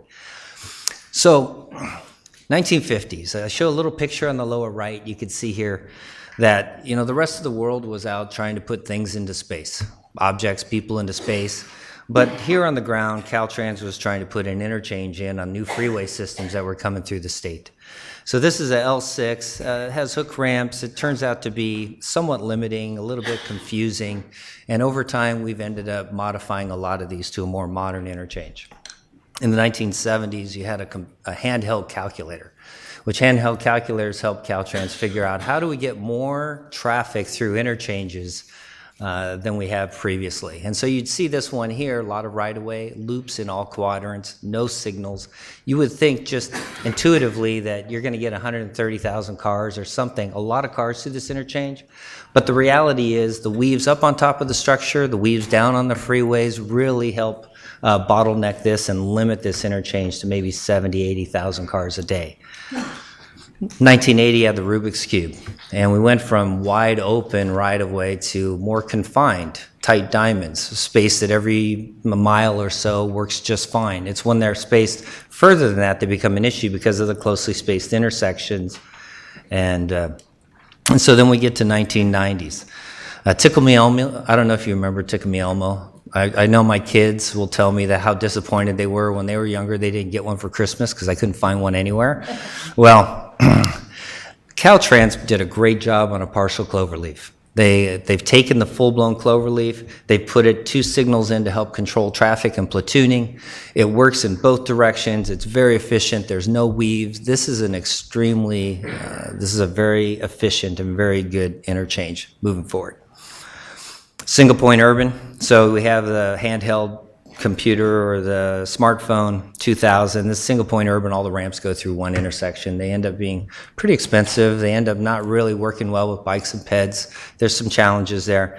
And they work well if there's equal and opposite traffic, but once you get outside of that, it loses some of its efficiency. So now we get to 2010 and Facebook comes in and all the social media and also all the ICE, which is the intersection control evaluation, where we're putting roundabouts or evaluating roundabouts at ramp intersections, right? They work great in a lot of locations, slows down traffic. Reports show that they're safer and use less energy, which is all great. The fact that you have social media now everyone can ping out to their friends saying, man, have you seen that roundabout? I don't know how to drive it. I don't know where this came from. So they kind of go hand in hand. So now going to creativity and innovation, thinking outside the box. I mean, who came up with the fact that we're going to switch traffic from one side of the road to the other through the interchange? I don't know who did it, but it ends up being a very efficient design. So you could see here in the picture where you have traffic going on the opposite direction and then coming through. So what do I compare this to? I don't know if you watch Game of Thrones. Yeah, I call it the Jon Snow. And why do I call it the Jon Snow is because it looks dangerous, but actually it's not. And so when you cross these over, what you're going to find is that if you look at your typical diamond interchange on the left, you're going to see all the conflicting movements, 26 as a matter of fact, but the DDI, the diverging diamond, which is the newest interchange, has about 14. slower traffic. So our DDIs new, yes, they're new to California. The first one's being built now, but they're not new throughout the United States. There's about 100, yes. DDI is? Oh, diverging diamond interchange. Thank you. Yes, thank you. And if I have a tendency of throwing some out, some of these acronyms, but they're not new throughout this. There's 100 of them that have already been built in the United States. And Caltrans has worked very hard to develop standards for DDIs, and we're actually have designed, there's 15 in design throughout California in various phases, and one is actually designed and under construction. So the first one you're gonna see is in Manteca on 120 in Union. It looks like this, or it will look like this once we're all done. So when freeways came in, primarily in the 50s, they created these barriers in communities. And so it's really important that we think outside the box and how can we connect communities together on both sides, active transportation, bike and peds across those interchanges. So here's one example where you see in orange, this is a class 1 bike path that bicyclists and pedestrians can go through the interchange completely grade separated, using staircases if they're able to help shortcut this. And this interchange here, this one happens to be in Sacramento on 50 and Watt Avenue, gets 130,000 cars a day, and pedestrians don't cross one lane of traffic. So it was great to connect that. It's been built now for 3 years. It received awards, and it's been working beautifully. In fact, I pulled up my old sketch. This was in a PDT meeting. We sketched this up in 2004 to look at ideas on how we can get pegs and peds through. So just little things about the devil's in the detail, making sure you have eyes on the path, making sure it's secure, etc., was one of our main focuses. And then here's some ending pictures, which these are a couple years ago. The landscape looks beautiful now. So did it work? You invest money. This happens to be $1.6 million additional to this interchange. Did it work? And you can see on the left, there's a brand new ADA compatible or ADA compliant pedestrian crossing just about 1,000 feet east of the interchange. That was working during construction. After construction, look what happened. Most of those traffic, the pedestrian and bicycle traffic moved off of that pedestrian overcrossing and took the more direct route of the ribbon path through the interchange. So exciting that it worked and that the investment counted. Another way to connect communities across the freeway is BRT, median running bus rapid transit. So this happens to be a project in Mountain View where there's big tech companies on one side of the freeway and all the transit and train stations are on the other side. So this is going to work where buses go one direction in the morning, the opposite direction in the afternoon. Down the median. This one, again, Watt Avenue, I keep coming back to this one. I call it the complete interchange, like you'd call it complete streets. This is a complete interchange. It handles all modes of transportation.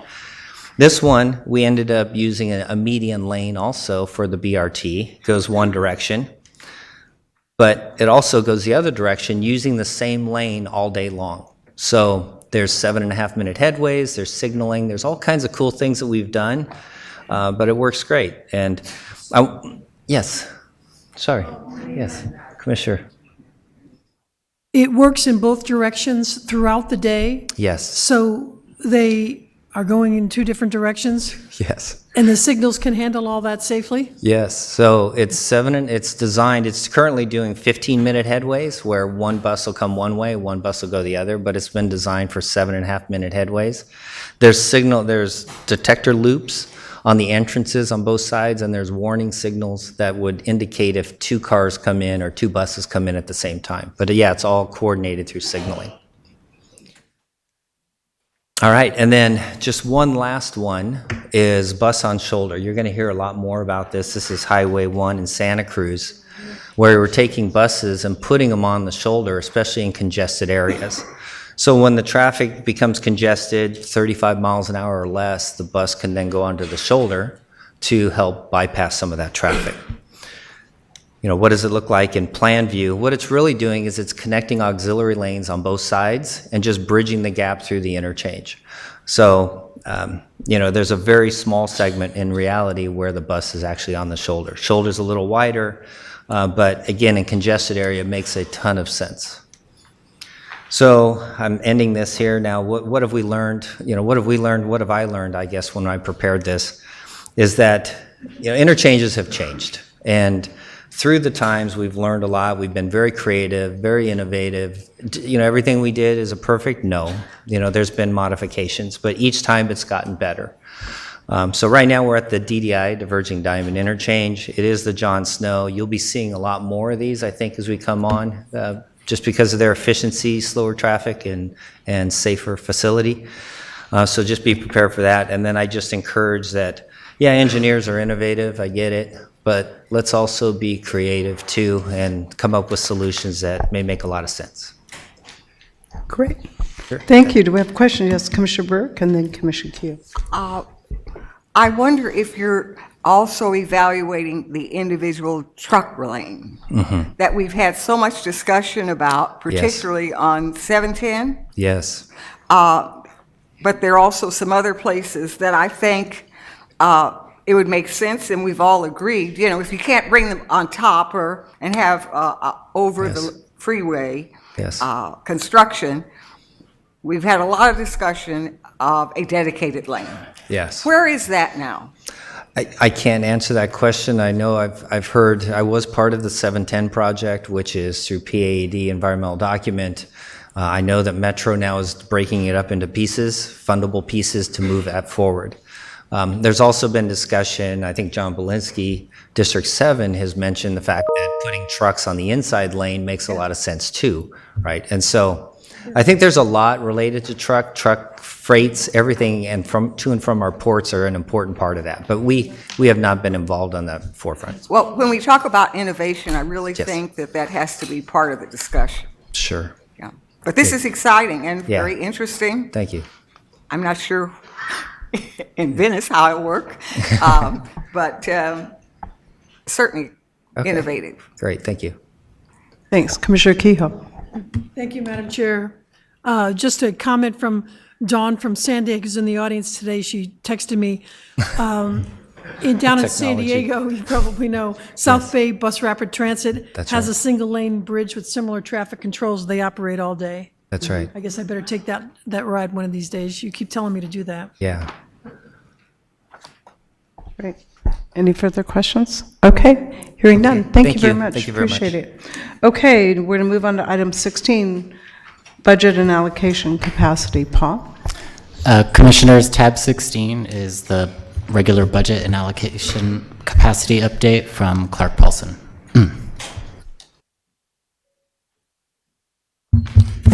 Good afternoon, Commissioners. I can't help but reflect a couple and a half decades ago, I first met Susan at a supervisor's training class when we were brand new supervisors. And great things have happened for Susan, and they will for particularly after a couple months, I think. So I wanted to give an update on where we stand at this point through the end of the October meeting. We're about 1/3 through the fiscal year at that point, and so it's fitting that we have about 36% of our allocation, of our capacity consumed at that point. It's just worth noting, this is a very routine discussion, but through October, $2.5 billion has been allocated for projects. That's no small matter. And it's a significant benefit to the citizens as we improve and maintain our roadways. I also wanted to give a quarterly update. Our G12 authority, which is granted by the Commission to the Department to make adjustments in certain cases to project allocations for STIP and SHOP projects. This is a routine reporting to you on that authority that's been granted. At the end of the first quarter of the fiscal year, there had been 112 projects that were adjusted. Of that, there were $72 million in reductions to SHOP allocations and $2 million in increases to STIP allocations, a net of $70 million. And finally, some of you may have seen this chart. It's an updated version. And the key point here is we start from 1994 and we track the percentage changes of vehicle miles traveled, as well as fuel or gasoline consumption. And you see over the first 12 years, the orange line being the vehicle miles traveled and the blue line being the gasoline consumption. They really move in lockstep. And then we get to around 2005 or 6, and there begins to be a divergence in the trending of these percentage changes. And this has to do with fuel efficiency, zero-emission vehicles, which is really a very significant accomplishment. But it tells you that the world has changed in terms of the transportation picture, and this divergence in this data just emphasizes again this point that looking at alternate means of generating revenue for transportation is an important thing to continue. Just one more comment. You'll see a little dip in the fuel consumption, and this is an indication that's continued in this current calendar year. In the first quarter, we had a decline of 1.5%. In the second quarter, we had a decline of 3%. Probably more about economic factors than fuel efficiency. And so we've talked about this before as we've looked at our estimates of revenue, but it's just a reinforcement that continues to be a trend. So with those brief comments, I can answer any questions if you have any. Questions for Clerk? Hearing none. Thank you very much. Thank you. Appreciate it. Okay, now we're going to move on to Alicia, item 17. Good afternoon, Commissioners. Ooh, that is loud. Tab 17 is an information item providing an update on the fiscal year 2018-19 Local Streets and Roads Expenditure Report preliminary results. The State Controller's Office dispersed $1.2 billion in fiscal year 2018-19 program funds. Out of the 3,324 projects that were accounted for, 2,892 were identified as current project priorities. Over 1,900 of these projects were active in the fiscal year, resulting in approximately $547.4 million in RMRA funds being spent. There were 963 projects reported as completed, 698 of which were for construction purposes, resulting in approximately 2,745 miles paved throughout the fiscal year 2018-19 in our local streets and roads. For additional detail, please refer to the fiscal year 2018-19 preliminary statewide expenditure report summary provided as attachment A. This information can also be found on the Commission's website. Again, this is an information item only, and I would be happy to take any questions about the program. Okay, do we have any questions for Alicia? Okay, I think we're good. Thank you, Alicia. Okay, now we're going to move on to Garth and the item 18. Yes, tab 18 is an informational item. Marlon Flournoy, the chief of Caltrans' Division of Transportation Planning, will provide an update on the draft California Freight Mobility Plan, or CFMP. Marlon?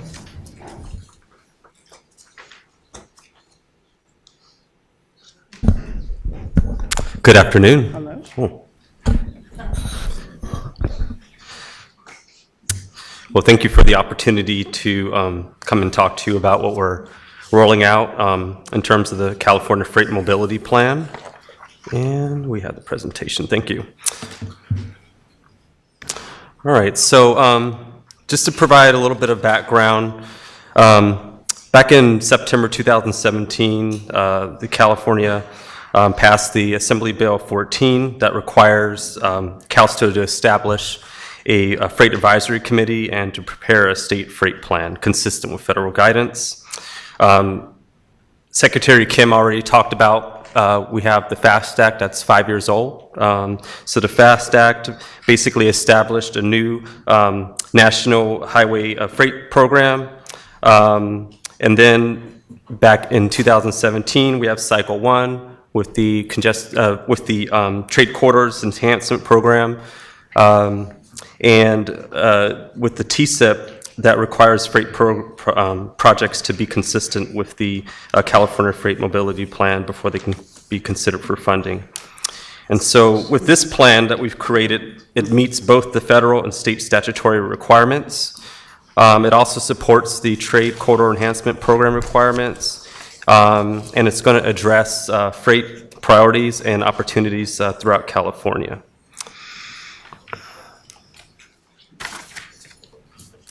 I just want to talk a little bit about some of the engagement and outreach that we've had throughout the development of this plan. Back in 2017, we began this process where we gather input from the public through workshops, social media, community events, industry focus groups, Native American tribes, and we also relied on the California Freight Advisory Committee for input into the development of the plan.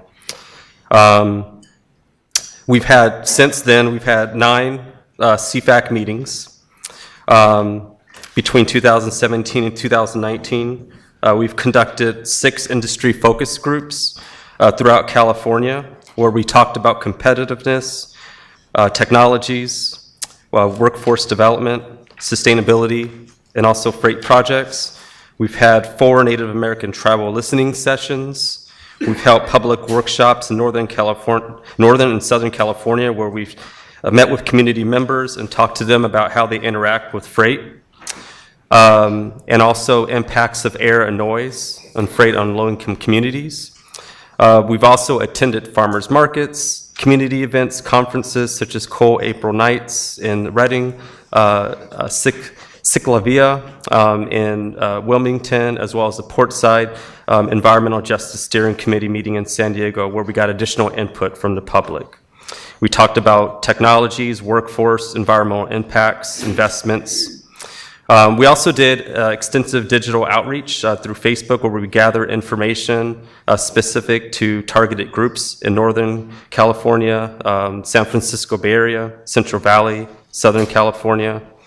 So we got a lot of input from there, and we also conducted 30 in-person interviews with major industry stakeholders such as MPOs, ports, Class 1 railroads, and industry associations.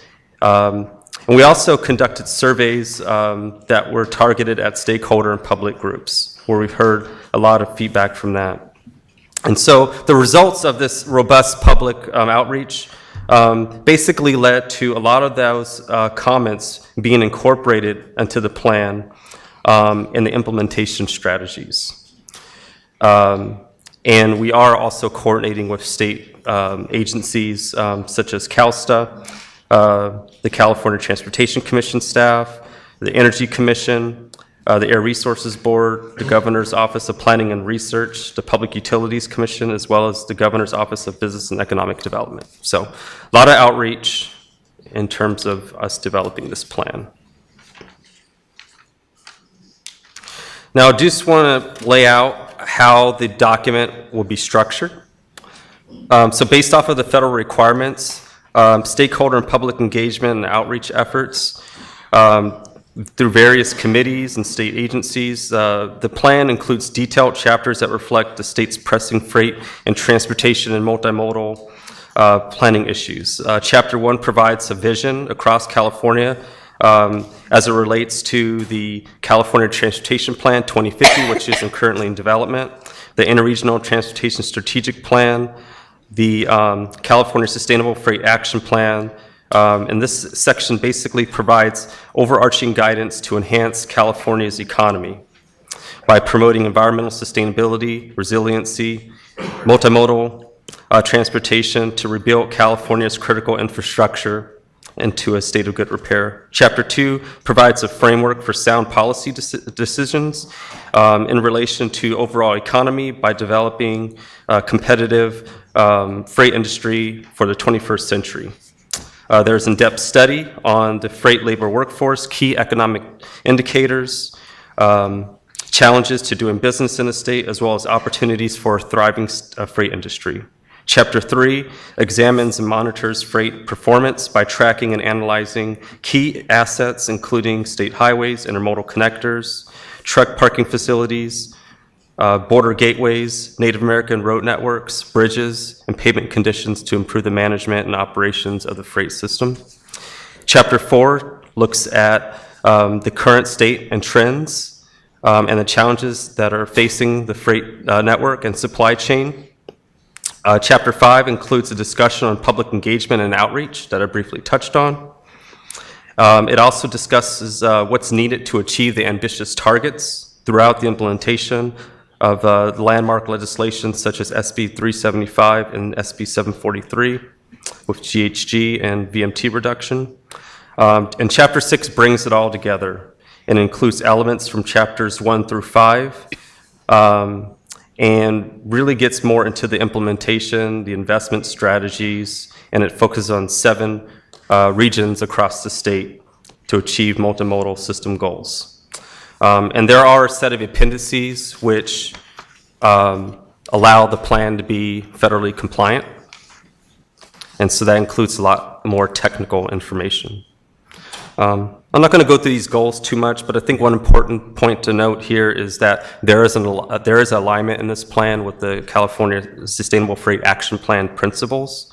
And we want to make sure as we move forward that, especially when we get into the projects, that there is alignment with these goals that are highlighted in the 7 regions.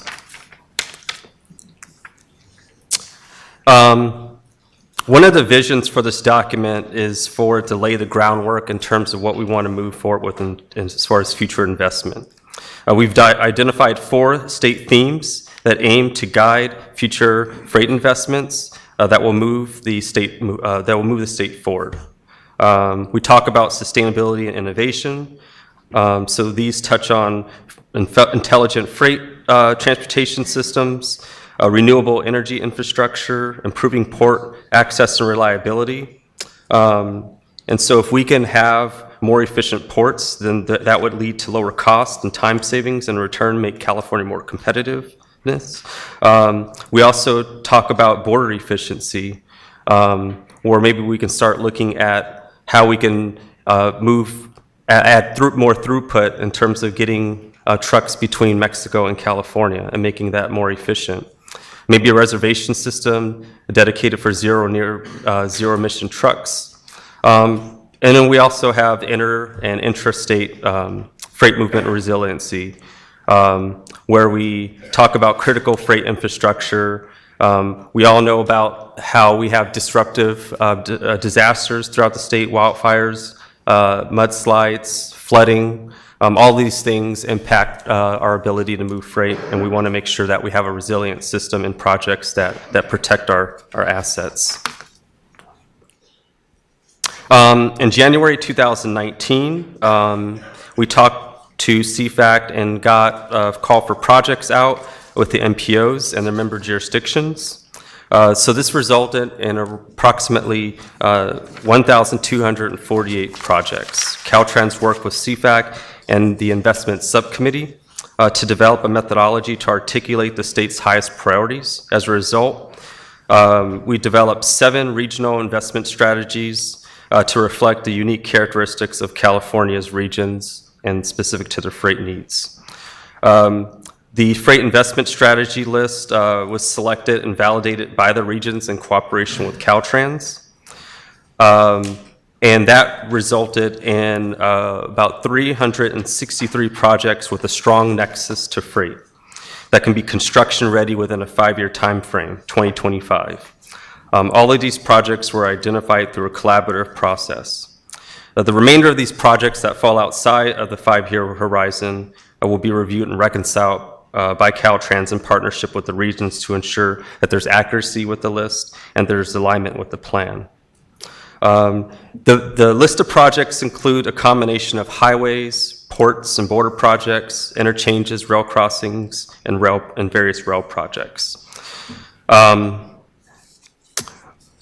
Once the final CFMP is completed, the list will be periodically updated, working with CFACT on a process in terms of how to go about doing that, and the time frame will be determined in partnership with CFACT. The initial draft that we'll be releasing this week unfortunately won't include a list of projects. We are actually going to be rolling that out later in the first week of January. And the reason why we want to do that is, I talked about the 7 goals that we've identified.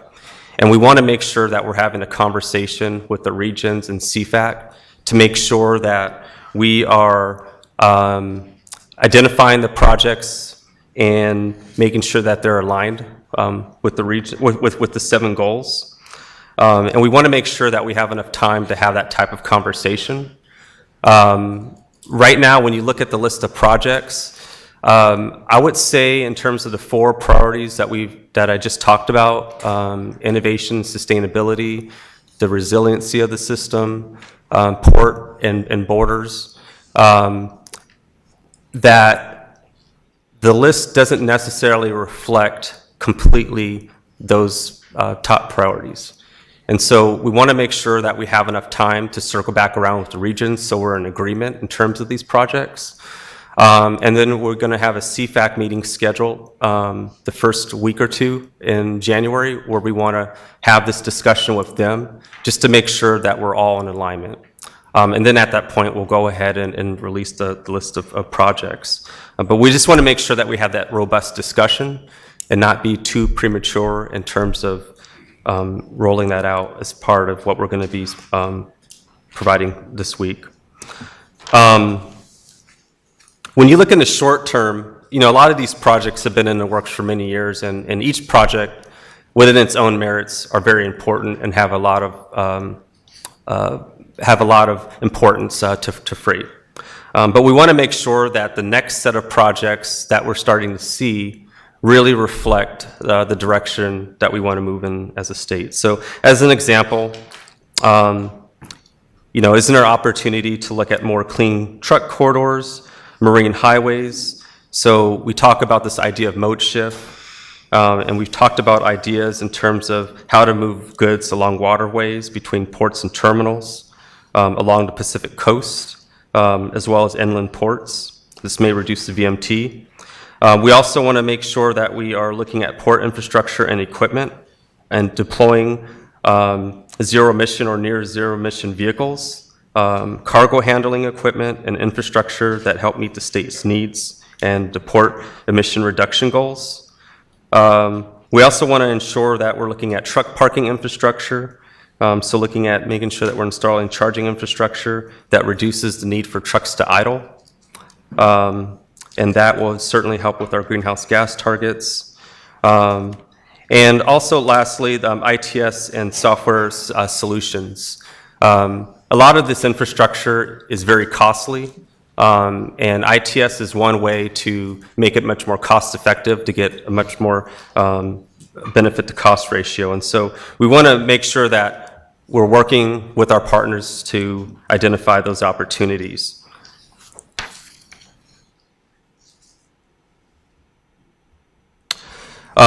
So in terms of next steps, this week we're going to be rolling out our plan, and that's going to be done by this week on Friday. And we want to make sure that we're giving our partners enough time, as well as the commission, to review the plan. And that document will be available on our website through the link that's on this slide as well.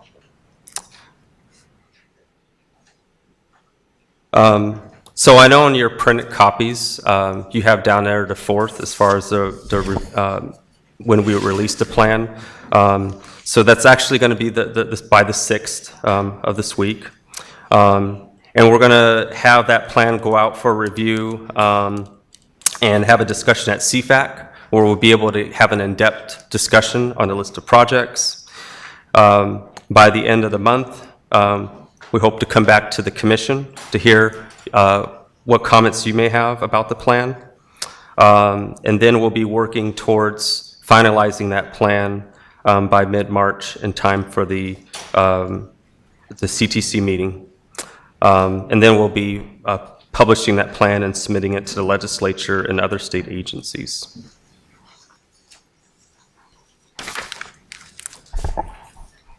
Okay, do we have a question? And that concludes my presentation. Yes. Yes, Commissioner Paul. Yep, I got you. Okay, thank you for your work on this. This has come before us twice before. I just want a clarification. So when you release a draft at the end of the week, there will not be projects on it? Correct. So there'll be, so we'll have all the appendices as well as the main document. So there'll be chapters 1 through 6.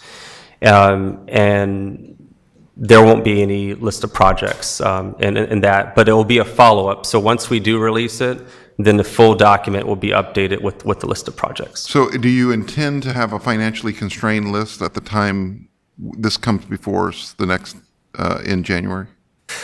So it won't be financially constrained. The way that we look at the plan, it's funding agnostic. And so, while right now we're having a lot of discussions on the Trade Corridor Enhancement Program, we're looking at a lot of different fund sources. And our focus as far as the regions, the 7 regions that I talked about and the projects that are associated with those regions are all the projects that can be delivered by 2025. And so that's basically going to be the focus of our project list. And you mentioned that you were taking into consideration SB 743, correct? And I guess I'm still kind of trying to get my arms around how we're going to, on the Highway 99 business plan, where we all agreed through the 1990s and 2000s that we would do a business plan because it's kind of the freight backbone of California, that we would upgrade over the next 50 years, upgrade Highway 99. How we do that and work within the constraints of the constraints that have come, that are currently housed, so SB 743 is currently being interpreted, how we do that. So I'd be curious, I know you don't have to have an answer today, but that is something I'll be looking for in the report. Okay. Second thing is, last 2 times you've been here, I've asked about the differentiation, an analysis about outbound freight versus inbound freight, and how economic development is a part of the plan. I notice on your slide that was about state themes, economic development is not part of, while it's a part of your goals, it's not a part of your themes. Just would once again ask that be considered, given that things that are manufactured in California and shipped to other places increase our state's GDP and our economic prosperity. And I guess just circling back again, if the list is not going to be constrained, how is it compliant with the federal regulations? I guess I'm kind of confused about that. Yeah, so that's a good question. So the way that, so currently right now we have a federally compliant plan. Right. If you recall, when we adopted the first cycle 1 of the TSIP, so there's a combination of SB1 and federal funds. And so what has to happen is we basically, after those projects are adopted, then we have to circle back around and update or have an addendum to the freight plan to basically update the project list that ties back to the federal funds. And so essentially with this plan, in terms of the federal requirement, the list of projects that we're going to have are going to tie back to what's been allocated, back to cycle 1. And then when cycle 2 is adopted, then we're going to go back and update the list to reflect this federal funds in cycle 2. Does that make sense? It's kind of done backwards, but okay. But that's the requirement. Okay, I'll wait to see it. I guess my final concern, it's one I've said 3 or 4 times, which is we're not going to get a final update of the interregional strategic plan until March of 2021, according to the current schedule. And so I'm concerned when we say, hey, we're going to look at the regions of Northern California and the Sierras, a lot of their routes are going to be, are not current, because in 2015, all those routes were dropped off. I'm kind of concerned how that's going to get included. So I'm hoping that once you come up with it, you'll have a path.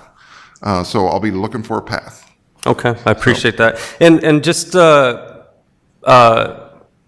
answer a bit of your question, kind of circling it back around to having some sort of economic type layer in the themes. So just to be clear, we want to ensure that everything in this plan conforms with the goals first and foremost. And so we do have an economic prosperity goal. The themes simply have just a layer of extra emphasis, more things that we want to start seeing. So just wanted to address that.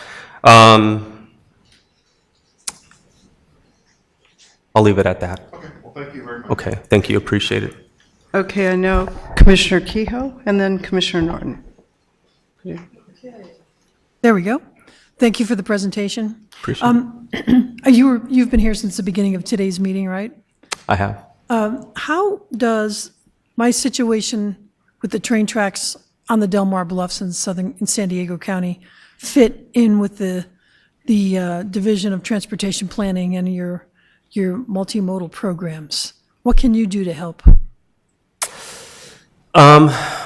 I don't tremendously know a lot about that project, but one of the things that we can do is to confirm that the list or the project is in the list. This is an ongoing project over many years. Okay. It even includes relocating the rail right-of-way, a very expensive project. But right now, the line between San Diego and Los Angeles is one of the busiest rail lines in the country for freight and for passengers.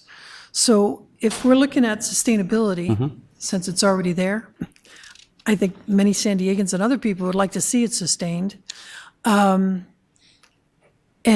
that we protect the investments we've already made and then make wise investments for the future. So I really would like to, when you get a chance to think about it back at your office, maybe you could get in touch with me or with the commission staff and they'll relay it to me about what exactly could transportation planning do to assist. And the secretary, tells me he will be pulling in all the relevant agencies. Maybe you'll be one, but I would love to know more about what you can do. Yeah, most certainly, and I'll be more than happy to provide a response. But one of the things I will mention is we do have a division of rail and mass transportation that we work very closely with. And we always want to make sure that what we're doing from a planning perspective is consistent. And we have a lot of conversations with them in terms of what are the needs and what are they seeing, and just to make sure that's reflected in our planning documents. And so I think that would be a good starting point, but I can certainly go back and have some more detailed discussions and learn a little bit more about the project, and then we can come up with an action plan, of course, working with the secretary in his direction. Thank you. That'd be great. I'd appreciate that. Okay. Okay. Commissioner Norton?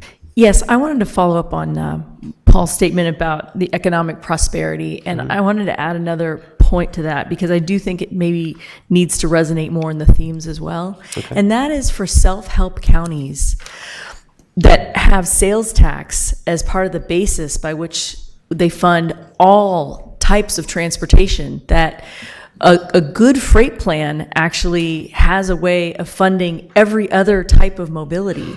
And so I do feel that this is not just an economic prosperity issue, but actually a strong freight plan is a multi-mobility resiliency plan as well. And I think you don't, but many people in the public forget that freight is just sales tax on wheels. And I think we need to be better about reiterating that in our messaging, especially as this freight plan is something that people are going to be looking at statewide. I would love to see more of a focus on the fact that when we make freight work, we make our sales tax work, and when we make our sales tax work, we make all of the self-help counties programs and future sales opportunities for other counties that are looking to do sales tax measures to understand that they're going to be able to keep their promises with real sales tax receipts that are predictable, because we've thought ahead on this freight plan. So I just want to commend you all. And I know, Fran, I feel like I'm singing from your sheet of music, but I'm just saying amen. but this is really something I think we should be folding over a lot. And I think especially with self-help counties, we should be talking about how freight and that consistency of funding for all transportation needs to be at least a mention in the freight plan. Okay.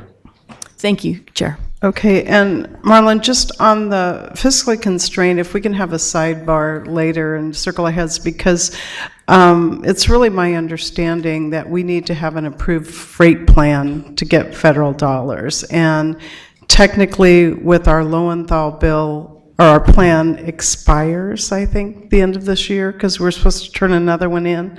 If we can, we don't have to do it in this large crowd, but I think we really need to look at that and really make sure, because the way you were kind of backing into that fiscally constrained is not the way they were talking to us at Federal Highways before. So let's make sure.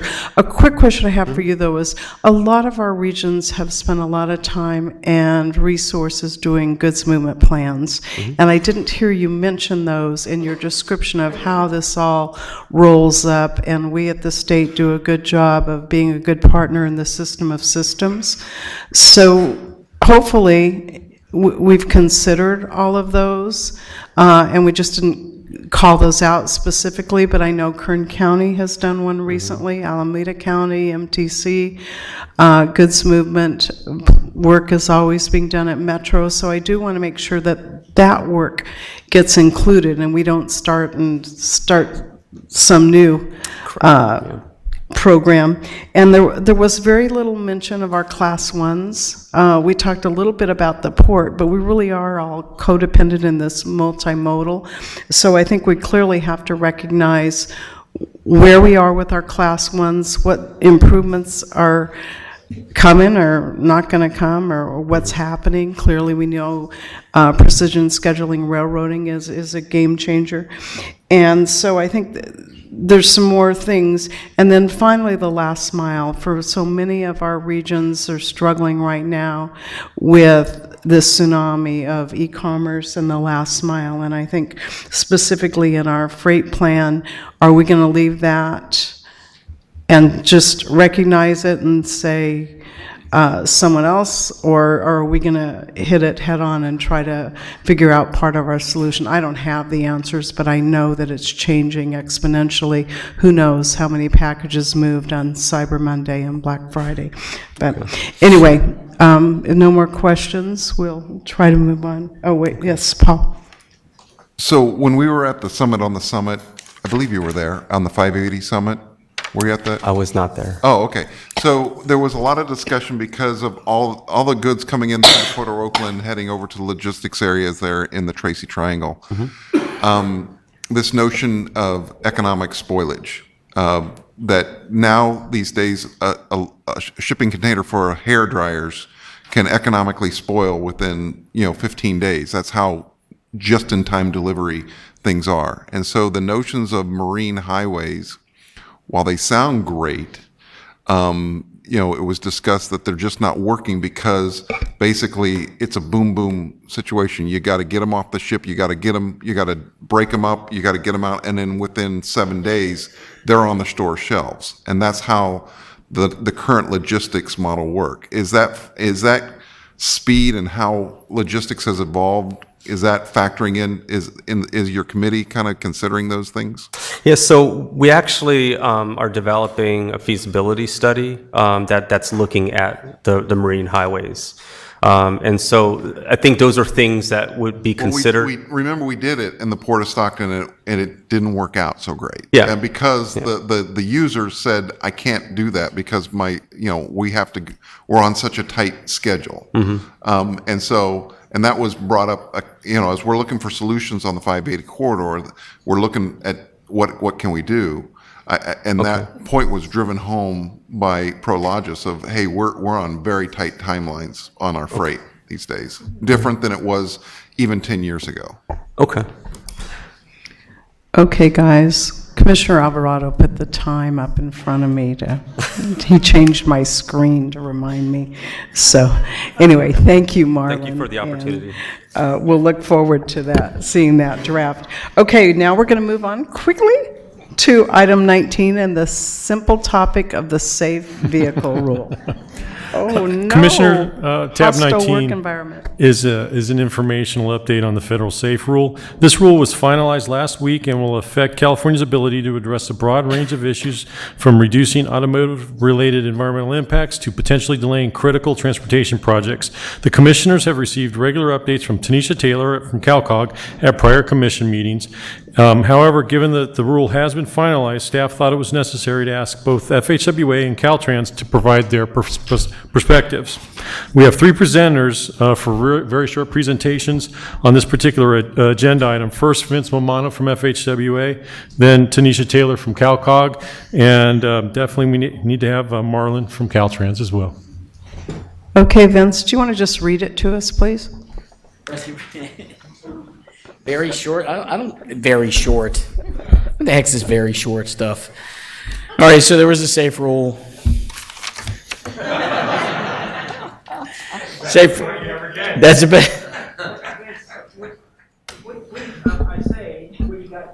Thank you, I appreciate that. So safe rule part one came into effect on November 26th.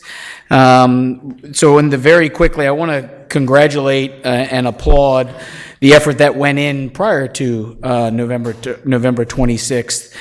So FHWA, my division office, Caltrans, FTA, EPA, RTPAs, MPOs, there was a whole lot of work that went into approving 32 FSTIP amendments from September 20th, I think, to the 26th of November, 2 RTP reviews and 3 conformity determinations. So there was a lot of work that went in, and I told my staff, when you're reviewing this and anything we're going to approve, it's got to be right.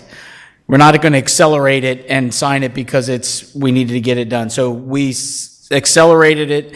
There was a lot of all hands on deck on a lot of groups, and I appreciated the effort and the cooperation that everybody had for us to be able to approve good plans and the amendments and everything. So it was appropriate to approve them. Right now we don't have a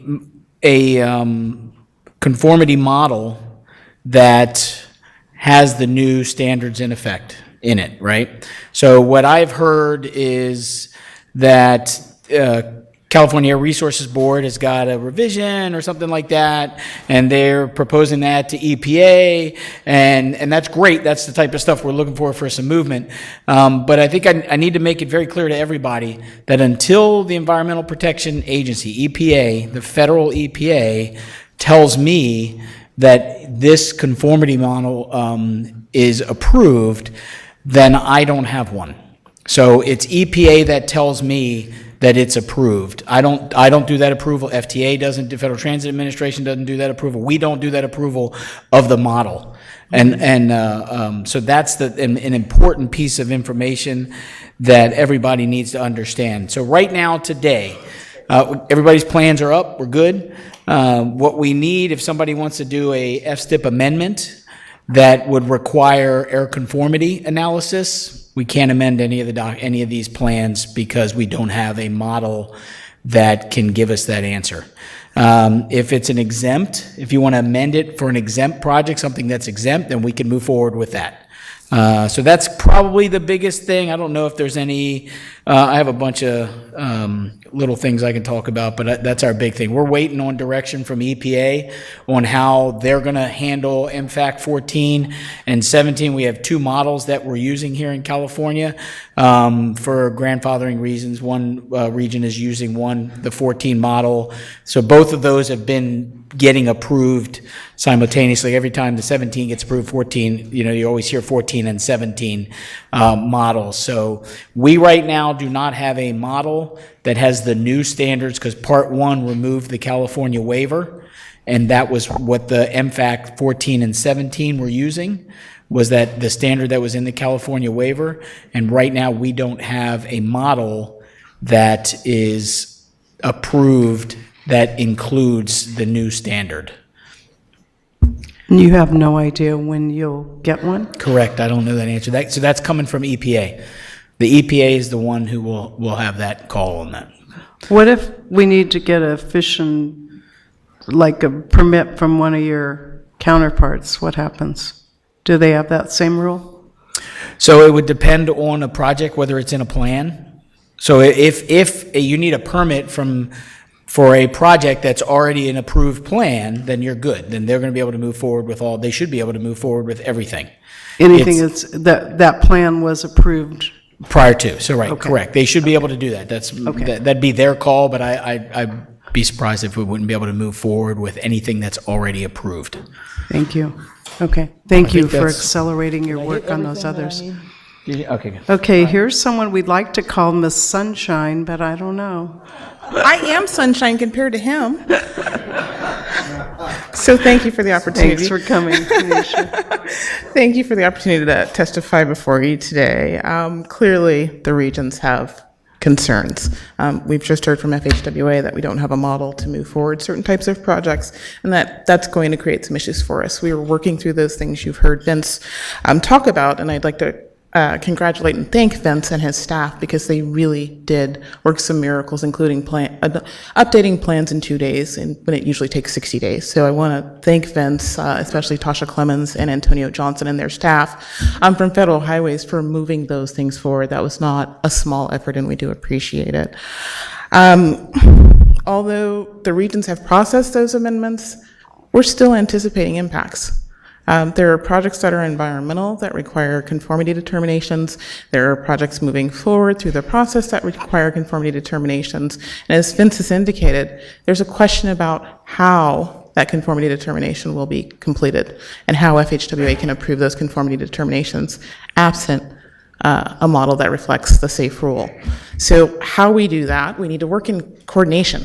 I have a couple of asks today that I'll get to, but we need the tool to meet the Transportation Conformity Acts, or the Transportation Conformity requirements of the Federal Clean Air Act. If we can't do that, there are certain types of projects that will not be able to move forward, and we're concerned about that. So what do we need? We need clear and consistent direction from the state and federal government on how to proceed. We need a regional voice on the state's interagency work group. As we work through these issues, there will be issues that touch the CTC, there will be issues that touch Caltrans, there will be issues that touch our regional transportation plans and our federal transportation improvement programs. We also need support from the state to implement solutions that mitigate impacts while continuing to protect public health. One item discussed, and you'll hear from the RTPA moderator as well as the Rural Counties Task Force chair, one item that's been discussed is how do we deal with the 2021 FSTIP update. That requires a conformity determination.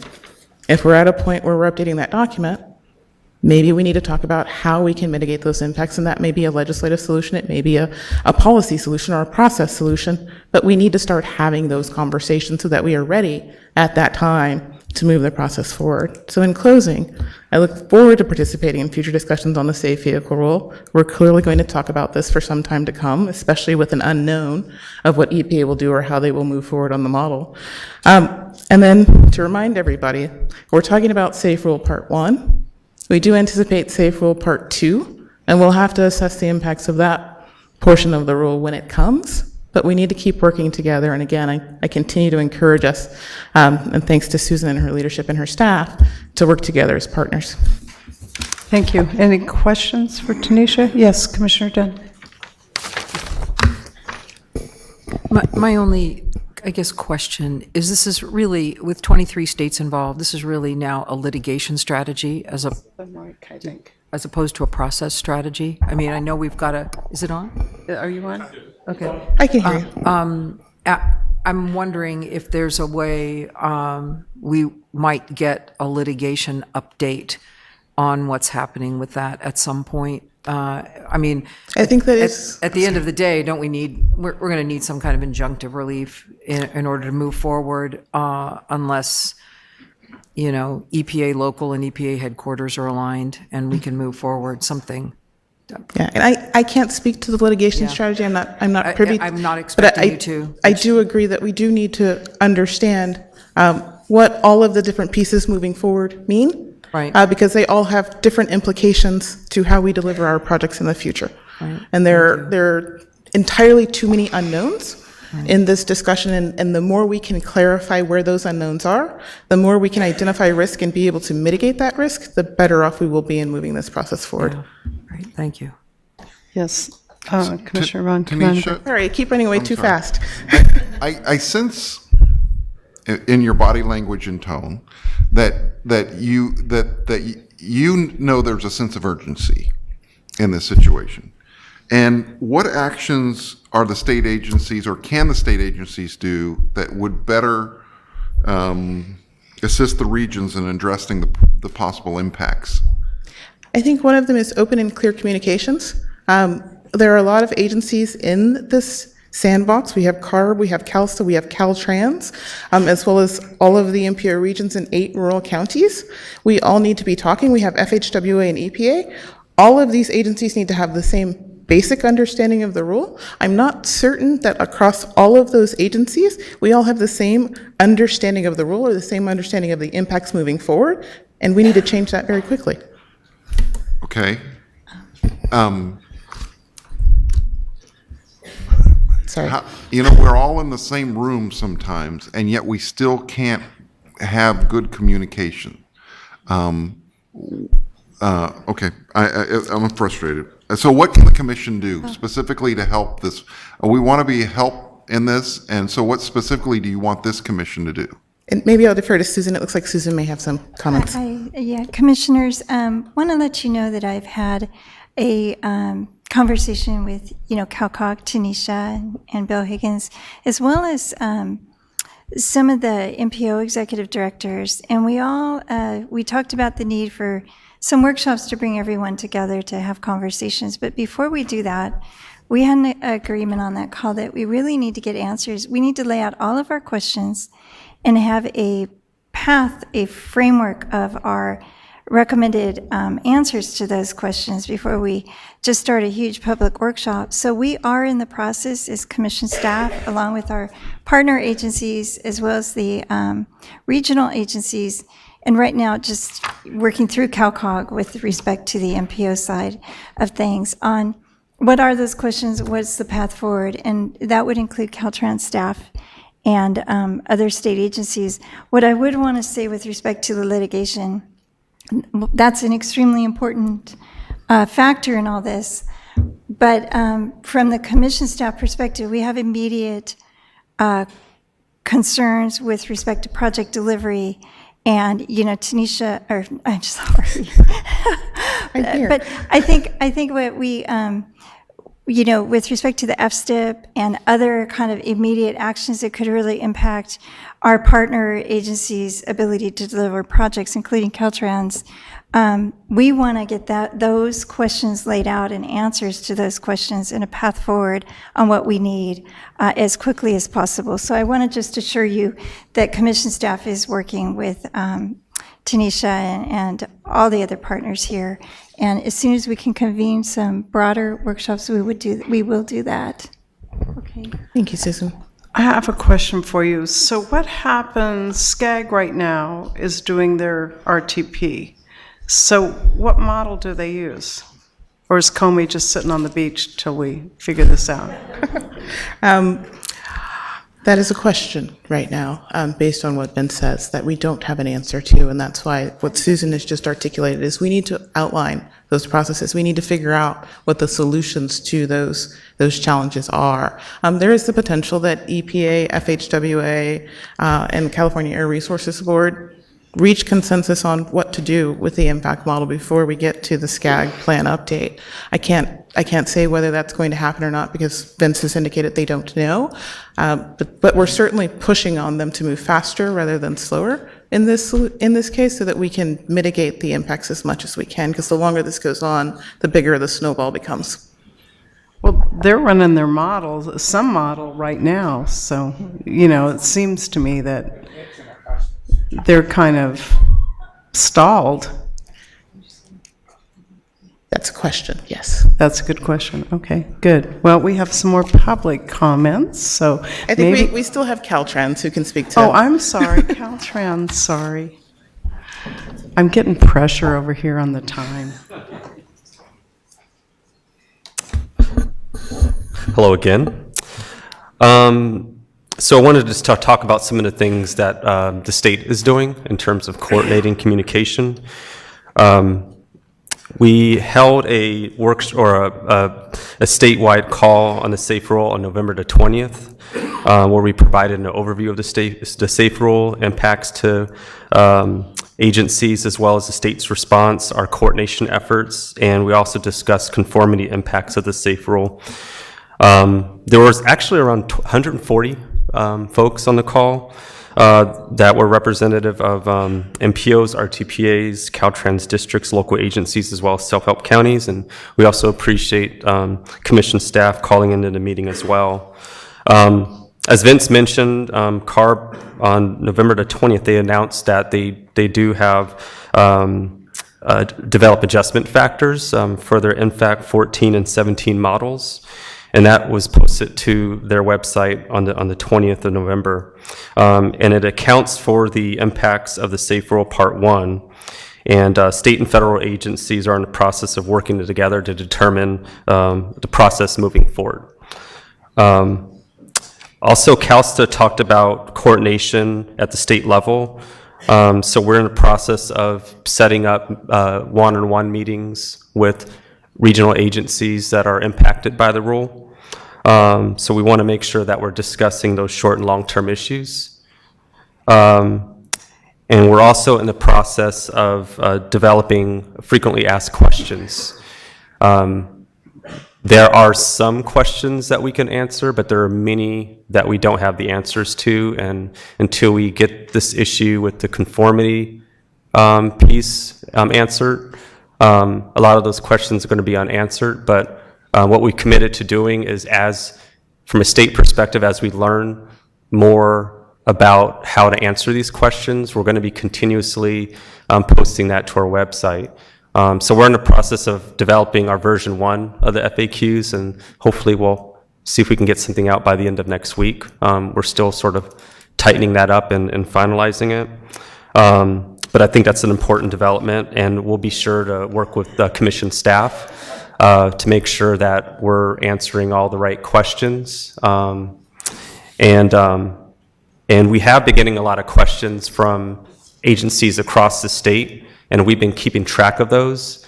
And so we will be making sure that the questions that are being asked by agencies, we're doing our best to address those to the best ability we can.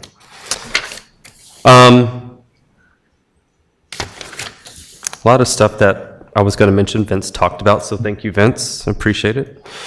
As far as FTIP amendments go, again, I want to thank FHWA for the job that they did. Prior to the 26th, we've been working with MPOs and RTPAs to expedite the processing of FTIP amendments. And so we appreciate FHWA's timely responses on that. And as of the 26th, we have no pending amendments.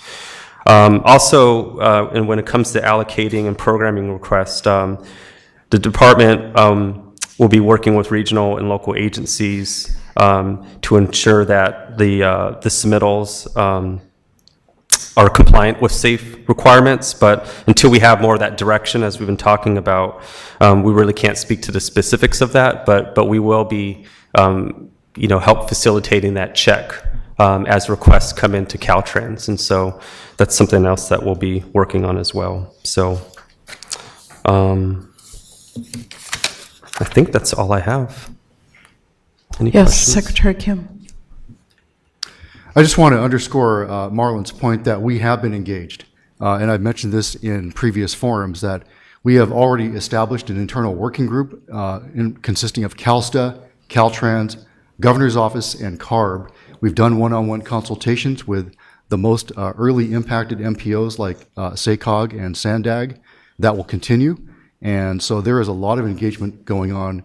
Marlon mentioned the conference call, recently attended by over 100 participants. So there are a lot of good conversations taking place, and that will continue. Yeah, and Secretary Kim, I really appreciate that. And we have been literally meeting on a weekly basis, sometime even more often than that, to talk about critical issues as they arise. And so, we're doing our best to be able to get information out and share that with the regions as we learn more. Anybody talking to our airport partners? Because they're part of our mobility, and I worry that maybe they haven't been pulled into our tent. It's not too late to include them, so that's a great point, Chair. We will look into Well, it. just because we have a lot of projects going on at our airports, and I think that maybe, because they're not in front of us on a regular basis, we don't tend to think of them as part of our greater mobility family, but I do suspect that we need to pull them into the tent. So perhaps they have a quarterly meeting or a briefing we can send Tanisha and Marlon and Vince, too. But I do think the point that Vince was very emphatic about today is until EPA tells them we have a model, we don't have a model. So we need to share that with all of our partners. If, he's the guy that's going to do the paperwork for us, then, I think that was loud and clear. Yes, Commissioner Burke. I wonder, has the regional EPA office been available at all in terms of responding to issues and questions, and particularly since they have a greater knowledge in terms of the applicability of some of the projects? As this was going through the process, they were certainly very interested and concerned. Yeah, they came.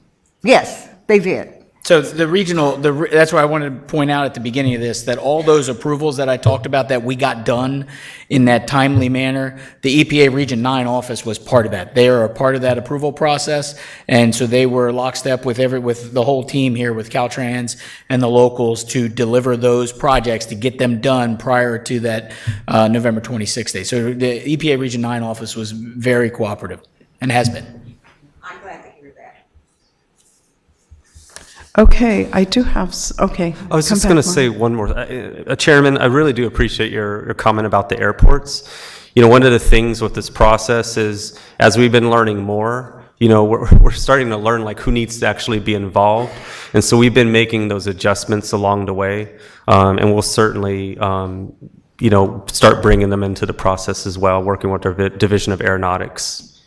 Okay, because I mentioned it to our Ontario Airport CEO, and he kind of just looked at me with not a look Blank that stare. gave me a feeling that he was really knew what in the heck I was talking about. So yeah, I do think we need to pull in our airport partners. That'd be great, and we're happy to help you do that any way we can. Okay, not public, but we have some comments. Maura and Philip.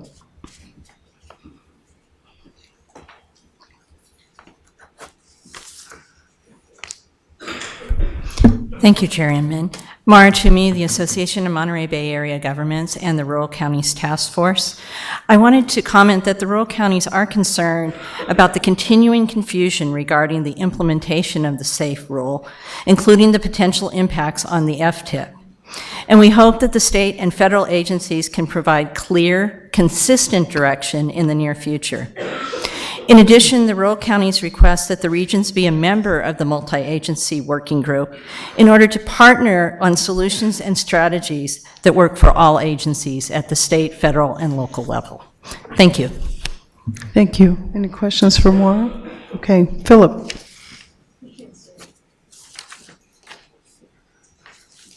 Hi, Philip Shear here to represent the RTPA group to provide some comments on the safe vehicle rule. So the first thing is the regional agency recommends to be included in the safe vehicle rule discussion. The region would like to be represented at the statewide working group that Secretary Kim had mentioned about, working with CalSTA, Caltrans, and CARB. This will help the regional agency be informed and provide the much-needed feedback as we work through some of these conformity issues and impact on our transportation projects. At the meantime, the regional agencies are evaluating the adjustment factors, and so far we have heard some regional agencies will not be in conformity with the regional adjustment factors. So as we know more, as this continues, we will come back with more information and continue to evaluate any information that we'll be getting.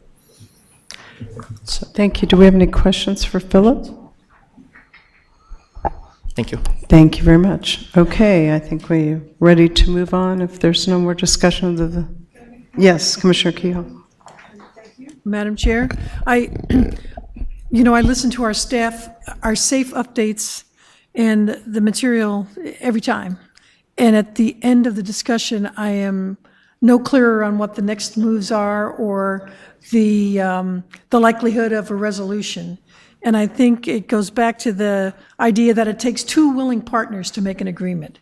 And at not our staff people at the federal level or at the state level or any of the agencies, but at the top of, I think, the federal agencies, we do not have a leadership that wants to come to agreement with California. So we're kind of on the hook. I mean, we can't really resolve this. Maybe it will be legal lawsuits going to court, as some of the commissioners have talked to, but no matter how hard these folks work, I don't think it's going to result in an agreement between the U.S. government and California.